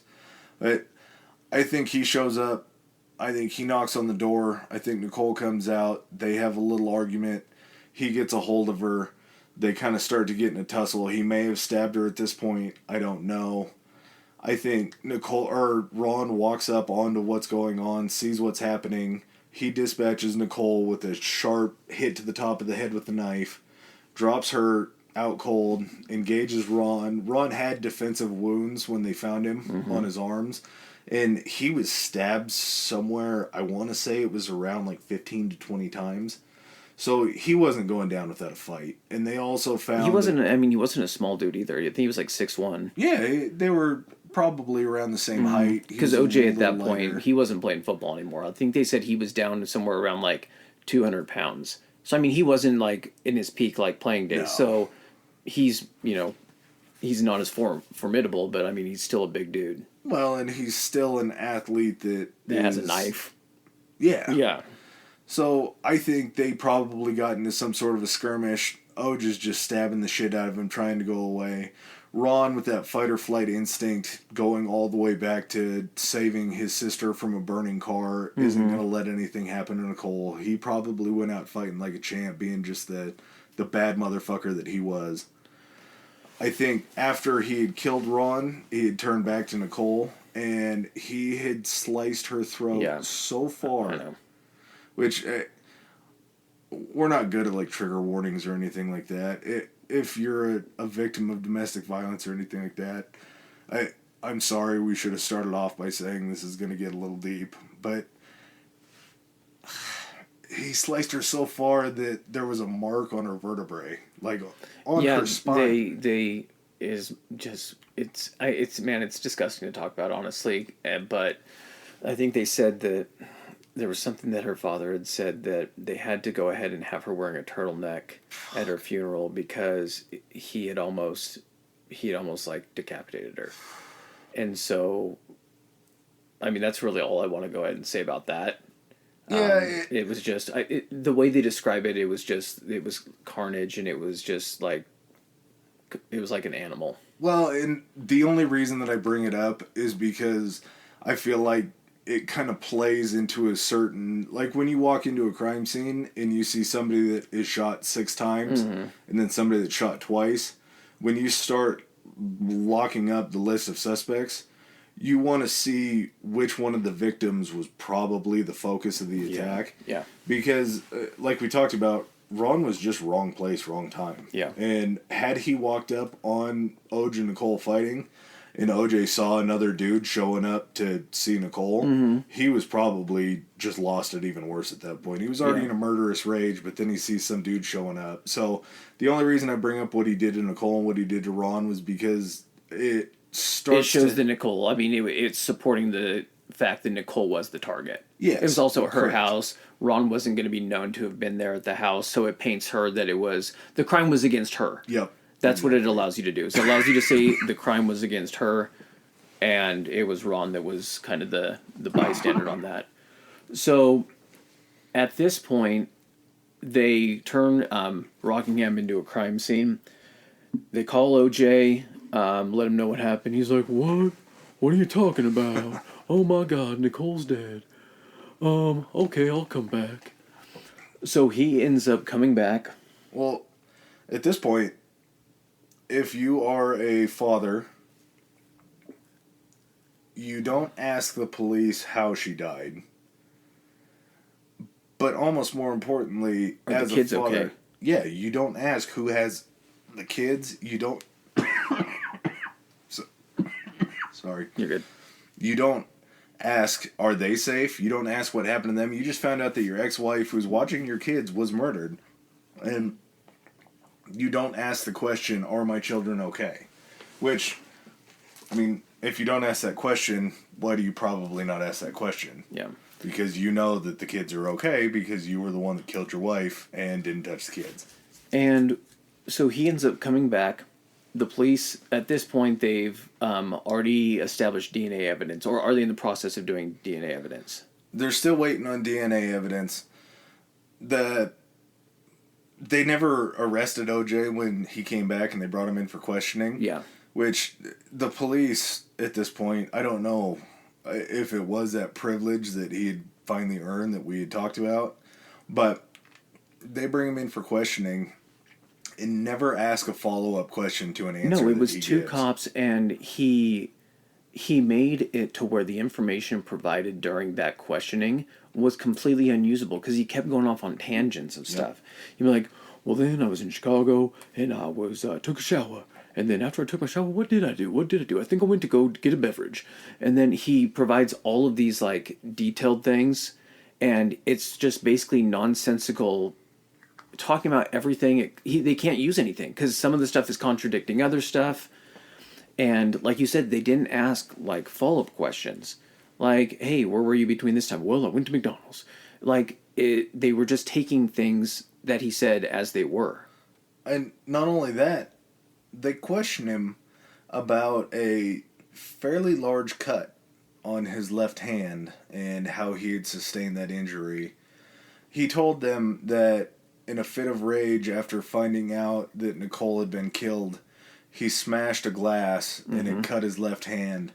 And they don't ask a follow-up question. No. They know that there's an injury potentially to the murderer on his left side. Oj has a cut on his left hand. And they didn't ask a follow-up question. And just so the DNA, it takes a little bit more time to run DNA at this point. It still only took them like 3 or 4 days. I know, but it's not immediate. No, it's not like they could bring in OJ after already establishing that the blood from the trail at Nicole's residence matched his blood. They haven't been able to go and tie that because they can't use that for questioning. Yeah. I don't know if they would use that for questioning.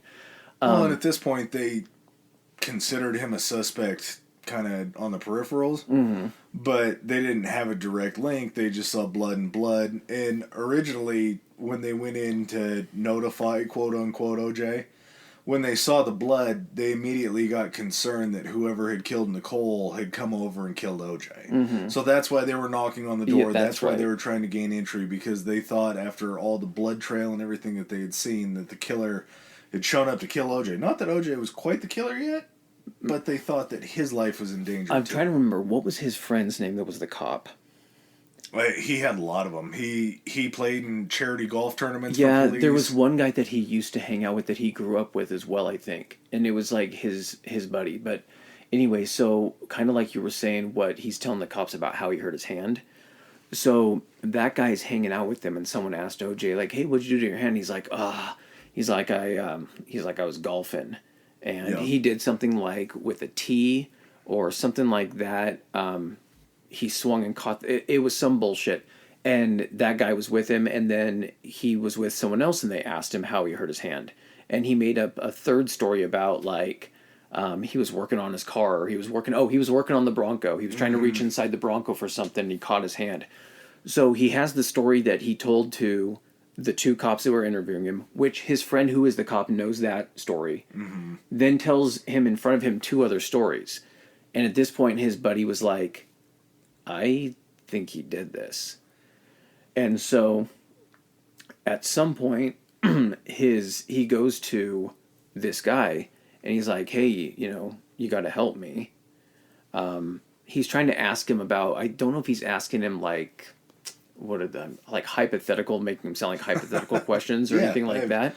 It would be strictly hypothetical. Correct, but it makes this guy switch around and be like, I think he did this. And so he breaks off any contact with him at this point. I can't remember for the life of me what this guy's name is.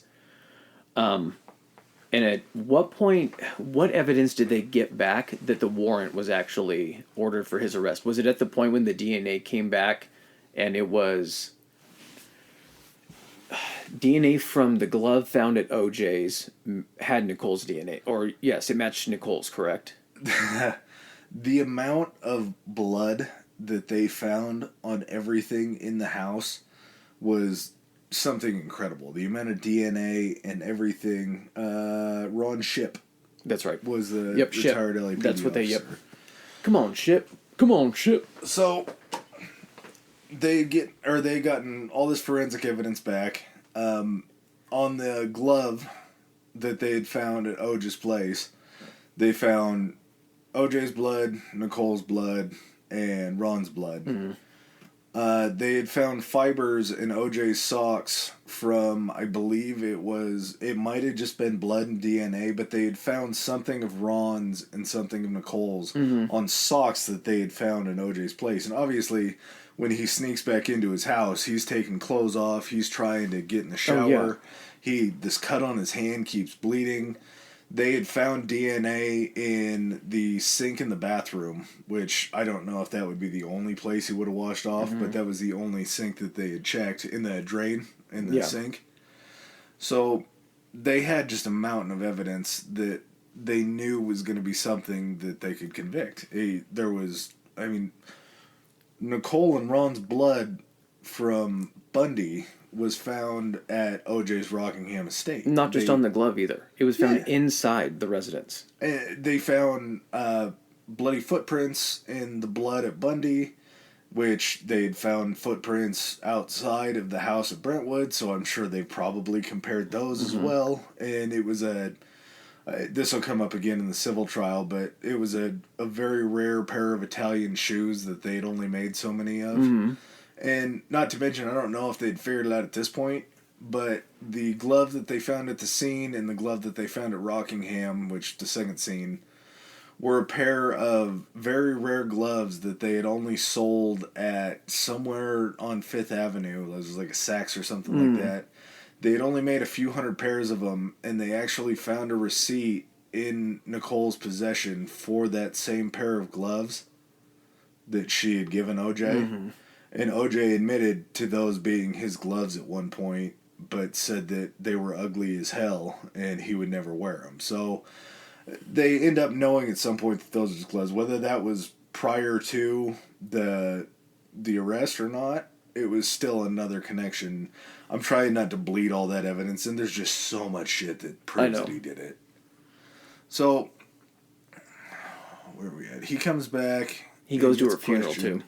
Yeah, he goes to his funeral, or goes to Nicole's funeral, which I'm sure was just a terrible affair for everybody that was involved, knowing that her murderous, I guess not at that point, no murderous, but the guy that used to beat her ex-husband, that stalked her for all these years, is sitting there with his kids, with Nicole's kids, at her funeral. So at this point, he has Rob Kardashian is kind of it's his buddy and also kind of his not lifelong, but it's been his long-term friend / legal counsel, correct? Yep. Okay. So Robert Kardashian at this point is having to probably kind of pick up the pace and start establishing like a defense team. Well, and Robert Kardashian is Kim and Khloe and the whole... I don't want to talk about them. But... aside from, the tragedy with Nicole and Ron, the simple fact that this somehow brought the fucking Kardashians a fucking scope of national attention, and they've parlayed it into the fucking earworm and just piece of shit on society. Go on. No, it's just... I'm only talking about Robert here. I know, but I got to mention it for something that comes up just very soon. All right. So he's the head of the Kardashian clan. Correct. Who Chris and Nicole were very good friends before this. I'm sure they met through Robert and Oj hanging out together. Are you trying to get at the Khloe is really OJ's daughter thing? Oh God, I forgot about that conspiracy. Yes. I like it though. I know. I still feel like it holds up. I feel like it does too. So yeah, Kardashian brings in Robert Shapiro, who, if you've seen his portrayal in The People Against O.J. Simpson, is played by Travolta. With like his eyes pulled back and like the skin super tight. He's got so much Botox in his face, it's incredible. So the reason that that he's starting to build up this legal counsel and these guys are getting called in is because I think at this point the DA is having to go ahead and provide evidence or things that they're discovering to OJ's like attorneys? Because on June 17th at 11 is when OJ is supposed to... They're allowing him to come in and surrender himself. Well... They put out an arrest warrant for him, but they're allowing him to surrender himself because his attorneys have made that deal, and he's agreed to it. They waited till the day after the trial. They put the warrant out for his arrest. They officially charged him with murder. And, like you say, they went ahead and arranged for him to turn himself in the next day, so 2 days after the murder. And this... Well, no. 5.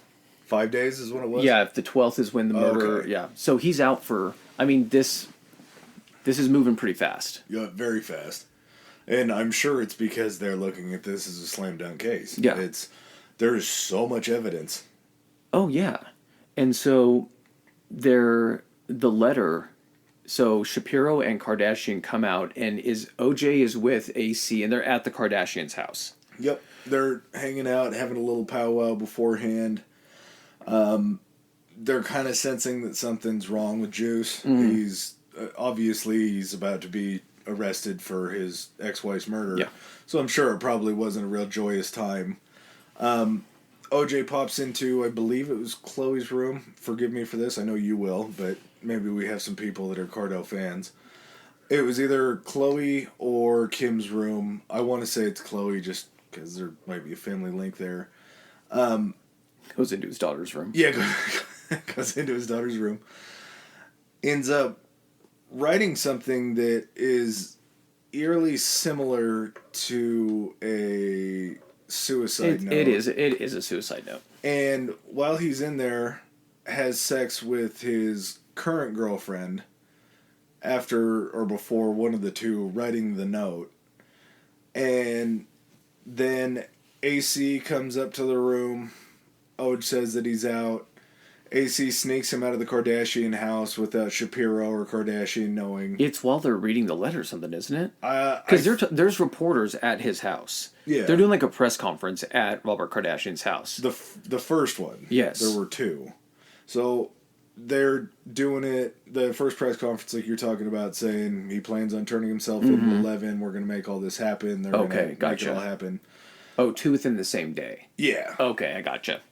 So, Juice and AC sneak out of the house without Kardashian and Shapiro knowing and get out and get in the white Bronco. Now, in the white Bronco, after they arrested OJ, they found $8,700. They found Juice's passport. They found they found a glue-on beard and mustache. Which, you're 6 feet tall, you're 200 pounds, you're a black dude, and you were on TV all the time. You're O.J. Simpson. What's a fake mustache and a fake beard gonna do? You'd be surprised what you can get through with a fake beard and mustache. I think I said they found the gun. And supposedly what OJ tells the police after everything happens was that he wanted to go see Nicole's gravesite one more time before he turned himself in. That's where he was going. He wasn't trying to flee. He was trying to escape. He eventually says he was going to kill himself in Nicole's grave, wasn't it? Well, he said that he wanted to go say goodbye before he kills himself. Okay. But he writes a suicide note, which this gets into kind of the whole narcissist thing again. Mm-hmm. But if your ex-wife dies and you are about to have to turn yourself in for her murder, I feel like if you know that you're innocent at that point, you're probably just going to off yourself, right?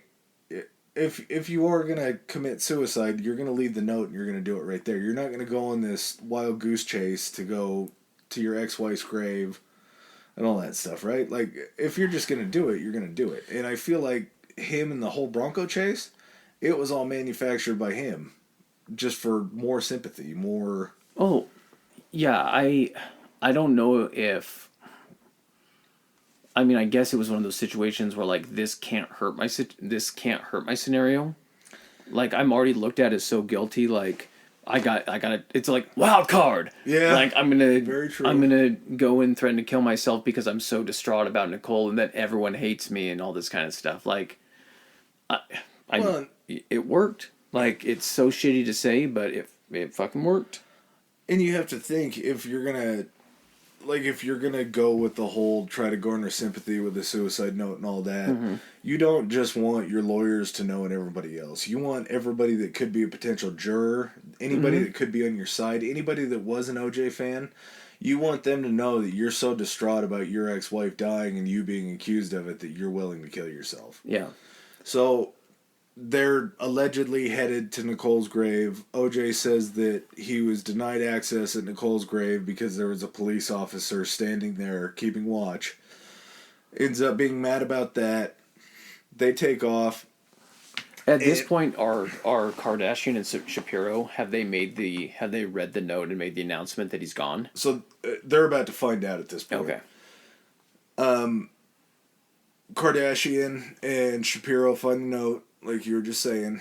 They go out on TV, and I don't know if Shapiro saw this and was like, hey, this is going to be some good stuff. We have this, what looks like a suicide note. I'm going to go out there and read that for these people and see if we can garner a little bit more sympathy.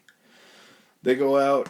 They have their press conference. Shapiro reads the entire letter that OJ had written in front of all the media and everything like that. Say that he's taken off. They don't know where he is. They need to find him. The police are there. This is at like 2, so he was supposed to turn himself in 3 hours before that. Mm-hmm. And there's also a press conference going on too at, I don't know, like police headquarters or whatever. Yeah. For him surrendering himself. There was not like there was press waiting there to see it. Yeah, I mean, there's people covering him coming in, but there's also a press conference letting people know that they are expecting him. That's the reason that they're not sending out police officers to arrest him. He's agreed to surrender at 11, and his lawyers have agreed. So they have to come out finally after like hours. Yeah, and they're like, he has still not turned himself in. At this point, O.J. Simpson is now a fugitive, and that's when they start calling in APBs on him, the vehicle that he's in, and that's when the police choppers the news choppers start to pick up the reports. Well, at this point, the police that are there at the Kardashian house have basically held Shapiro and Kardashian, saying, "You guys have aided and abetted a known criminal. You helped OJ escape, basically." So the sheriff gets on his press conference, says OJ's a fugitive from the law, like you were saying. Anybody that is found to be assisting OJ in his flight, whatever you want to call it, will be arrested and prosecuted. This tips everybody off. Everybody that's watching the press conference is starting to look around to see if they can find OJ. And an LA resident spots a white Bronco on the freeway, pulls up next to it, sees OJ in the back, sees AC driving in the front. So this part confused me for a few years, but OJ's white Bronco that they found the blood spatter on is still in custody at the LAPD. They're still looking. He has multiple white Broncos. Al Cowlings also had the exact same white Bronco that OJ had. So he had wanted to be OJ so bad that he had the exact same car as OJ.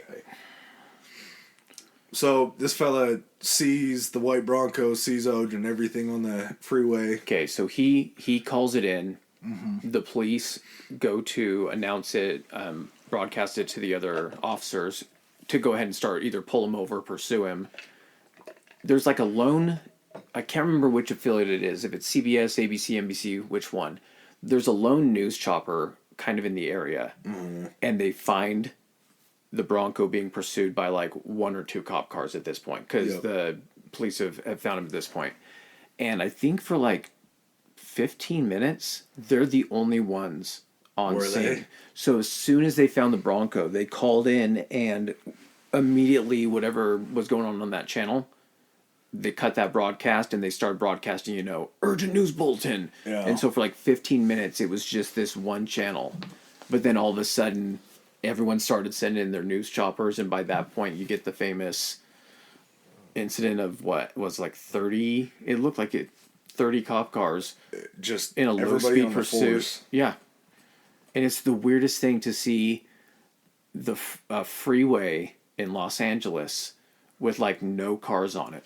Yeah, they had blocked off all the entrances and exits, and they made sure that there was nobody else in the way. People had actually gotten out of their cars at this point because they'd heard about it somehow and were cheering OJ on. Like they were standing on the overpasses. They got to the point where people had made signs and were sitting on the overpasses. Go OJ, go Juice.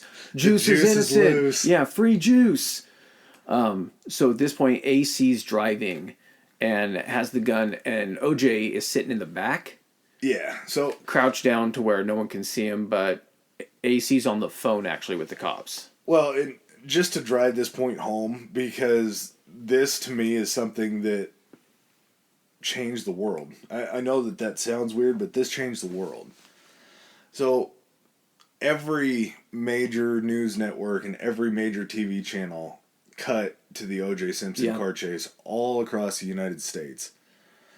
June 17th, when this is happening, they cut away from Game 5 of the NBA Finals between the Rockets and the Knicks to follow this car chase. Arnold Palmer played his last round at the U.S. Open on this day. This is all stuff that is happening concurrently with this car chase happening. The Rangers had their Stanley Cup, the New York Rangers, the NHL team, had their Stanley Cup parade in New York.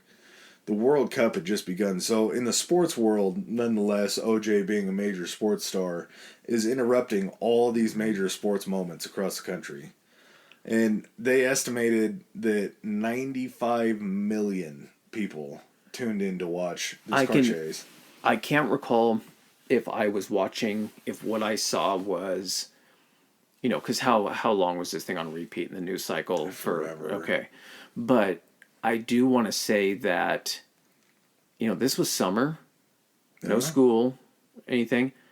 I don't know if I saw it live as it was happening, but I definitely saw it at least within the same day of replays and everything. I don't know if, depending on what time it was, especially if, this is happening at what, like 3 or 4 when they finally find him. Yeah, and this is like, it was later than that because the press conference about the suicide note was at 2. Okay, so it was later on. Maybe I saw it live, man. That would, like, I can vividly, but I just was like, why, who, I didn't know who O.J. Simpson was at that time. Yeah. And I even paid attention to sports. It was just because someone had to explain probably, hey, that guy in the Naked Gun. I'd be like, oh, what?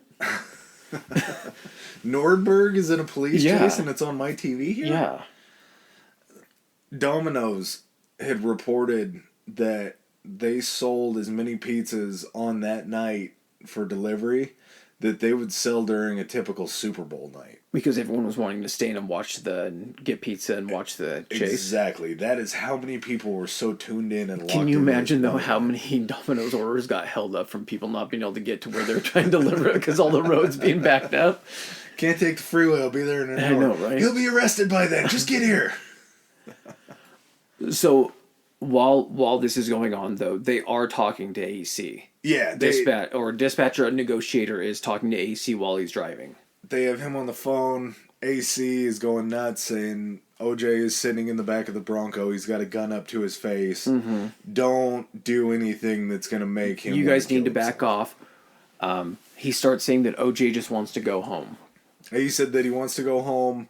He wants to see his mom. Mm-hmm. He wants to give her a hug. And at some point during his convoluted bullshit, can't keep his lies straight, he says that they were trying to get over to his mom's house so he could say goodbye. He still wasn't running. He was trying to get over to his mom's house to say goodbye. Mm-hmm. Just line after line, bullshit after bullshit, whatever he could say to try to spin it to make it sound like he could garner a little bit of sympathy.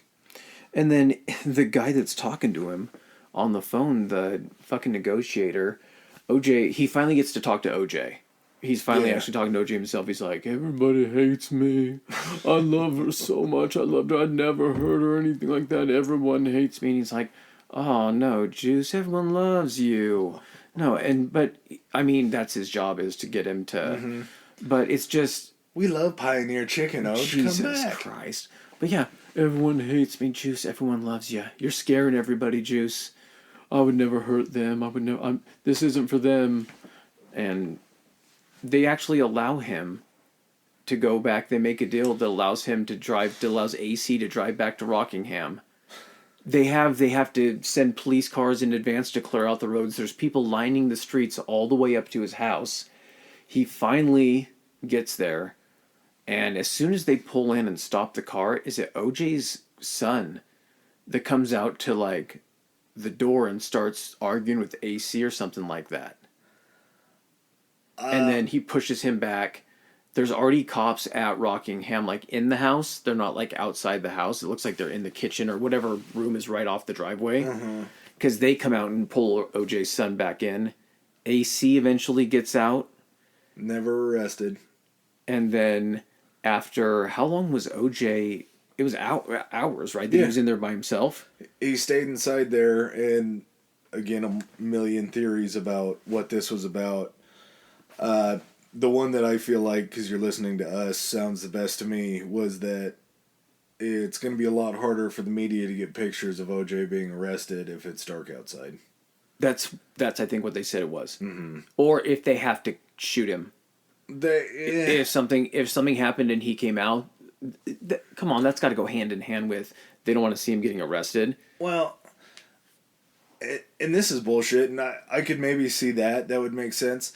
But they actually took OJ out of the view of the public to put handcuffs on him. They don't afford anybody else this kind of luxury. No, they don't. OJ got to cruise around on the freeway without them throwing stop sticks or shooting him. For 45 minutes. Is that what it was? It seems like it lasted so much longer. Well, if he comes back and it's dark... No, I mean, but at the same time, he sat in the driveway for like 3 hours until it got dark. But if he comes out and takes one shot, they have no choice but to shoot him. So they have to know that that is something that's a possibility. So if they're going to wait and be like, hey, if we're going to be able to arrest him, let's wait till dark. It's going to be the same principle of thought is like, if he does get out of there and just is waving the gun around and takes a shot at someone in their own areas, we have to shoot him. Mm-hmm. The only thing that makes me think different was he was kind of the one that was in control of it, because he was the one that ultimately decided to get out of the vehicle. Like, it wasn't like they chased him back inside there. They had negotiated with him for long enough that either that, it could be a possibility. I just think if he's the guy that's in charge of when he gets out. I have a hard time believing that. Okay, I think it was twofold. Because of everything that had happened with all of the, Rodney King and how the LAPD was under the microscope for, there were actually some LAPD officers that were interviewed during the documentaries that have been done, and they said that there was this feeling that all eyes were on them. Oh, absolutely. If they were gonna show that they weren't pieces of shit and all these corrupt officers and everything like that, this was gonna be the moment to display that. So they were super heightened to handle the situation with as much care and as delicately as possible, especially with someone as high profile as OJ.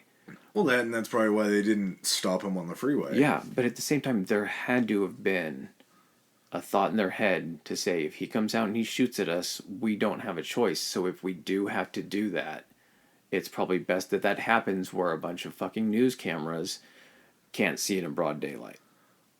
And that absolutely could be. It would make total sense for that to happen. I just don't know whose plan it was to get out that late. Because do you think that the hostage people that are sitting there talking to him on the phone, told him to wait till dark? I mean, I guess they could. Maybe. I don't know, man. Maybe it's they possible. give him the option, like, how long do you want to stay in there? But I think the whole time they're just trying to get him to come out. I think they were having to handle the situation. But man, we've gone through very little of the evidence, but it's major evidence. They have to know he's guilty. Like, I hate to say it, but if you're a cop and all of this has happened, you got a fleeing felon that is a suspect of murdering his ex-wife. Fake mustache, fake beard. Yeah, they've got to be just this guy's guilty of killing his wife, but we still have to make sure that we're handling this. Everything should be handled like this regardless. But what I'm saying is there had to have been a heightened amount of it just because of the amount of media on it and just the kid glove effect kind yeah. of. Either way, it took them too long. I totally understand the thought process of the LAPD coming off of the Watts riots and Rodney King, and obviously the LAPD wasn't doing too great under news choppers at that point. No. Because they got caught beating the holy hell out of King. And then somehow all those officers got off, which we'll talk about that more at the trial, but this is something that when you see that on the news, like you're saying, to your point, you don't want any other bad press on you. No. So between the time that he's actually arrested, it happens, I don't know if you would consider it late. Yeah, it would be late at night on June 17th. So how long, and we're not going to go really any further than this, how long was he held in custody before the trial actually occurred? He was out on bond because he was out to meet with his defense and everything, I'm sure. So he might have been in there for a little longer because I think they did say that he had some time served. Oh, this is a very weird nugget, which I don't know how. Maybe you got into this. Fuck. Cable guy, the two brothers that killed their parents. The Menendez brothers? Yes, the Menendez brothers. Okay. So OJ gets taken into jail and shares a jail cell with one of the Menendez brothers because they had just been arrested for killing their parents finally. Really? And we're talking back and forth. And OJ had already known the Menendez brothers because the father of the Mr. Menendez was the VP of the Hertz ad agency and had signed OJ to the Hertz contract that launched him on the national level. The Menendez brothers' dad was like the head of Hertz, To the point to where there's pictures of the Menendez brothers throwing the football back and forth with OJ. When they were younger. Yeah. Jesus. Talk about a weird coincidence. And That timing and location. No shit. yeah, dude, it's just so crazy. So the trial ends up happening, and it starts October 3rd, 1995. So what is that? July, August, September. I don't know, 3 months. Mm-hmm. So at that point, he also gets released on bail. This is bad reporting by me, but I feel like he got bond. And obviously, being a very rich man, you can pay a high bond. Yeah, but sometimes what they worry about that as a flight risk. Well, they had taken the passport that they had found with the... Oh, that makes sense. That is not the right one. It's bad when you have to Google, was he released on bail, and it pulls up all the more recent times he got arrested. O.J. Simpson bail Held 94. without bail. Okay. Is that what you got? Yeah. Yeah, June 20th, O.J. Simpson was arraigned and pleaded not guilty to both murders and... So he was held without bail. He did not get to... Which makes sense. Hold on. Did you say he was... What was that? Was that 94? Mm-hmm. So the trial didn't occur for almost a year. Really? Yeah, let me go ahead Well, so much of it I'll tip a little bit towards next week, but the process of going through and having them find a jury and everything, because when you select a jury, obviously, you're going to have the prosecutor and the defense sitting in there, and they're going to be choosing between different jurors, questioning them, asking about their biases. Man, what do you think of O.J. Simpson? Oh, I love O.J. He's so handsome. And not to mention, I personally think that it was the biggest issue, or not the biggest, but probably like a top 5 for how bad the defense or the prosecution fucked up, was they were doing the trial in downtown Los Angeles. Whereas any murder that would happen in Brentwood would have happened in Santa Monica, which you're going to have a drastically different makeup of the jury. Because I believe there were 8 black people, a couple Asian folks, a white person, and somebody that was mixed race. I have that completely wrong, but I know that it was majority black. Basically, you're saying a jury that would not have been available in Brentwood. No, and it's... Which, by the letter of the law, I love when people do this and they go by exact what right should happen, so there's not any questions or appeals. They wanted to give him a trial with a jury of his own peers. So, OJ being black, probably there were different things that Marsha Clark said, but she said anything that was going to be a long trial was going to happen in LA because they didn't want to put everybody in Santa Clara basically on the same trial. Here's the thing, I don't care what the jury is made up of. There was so much evidence stacked against him. I'm going to be done talking about it right after I say this.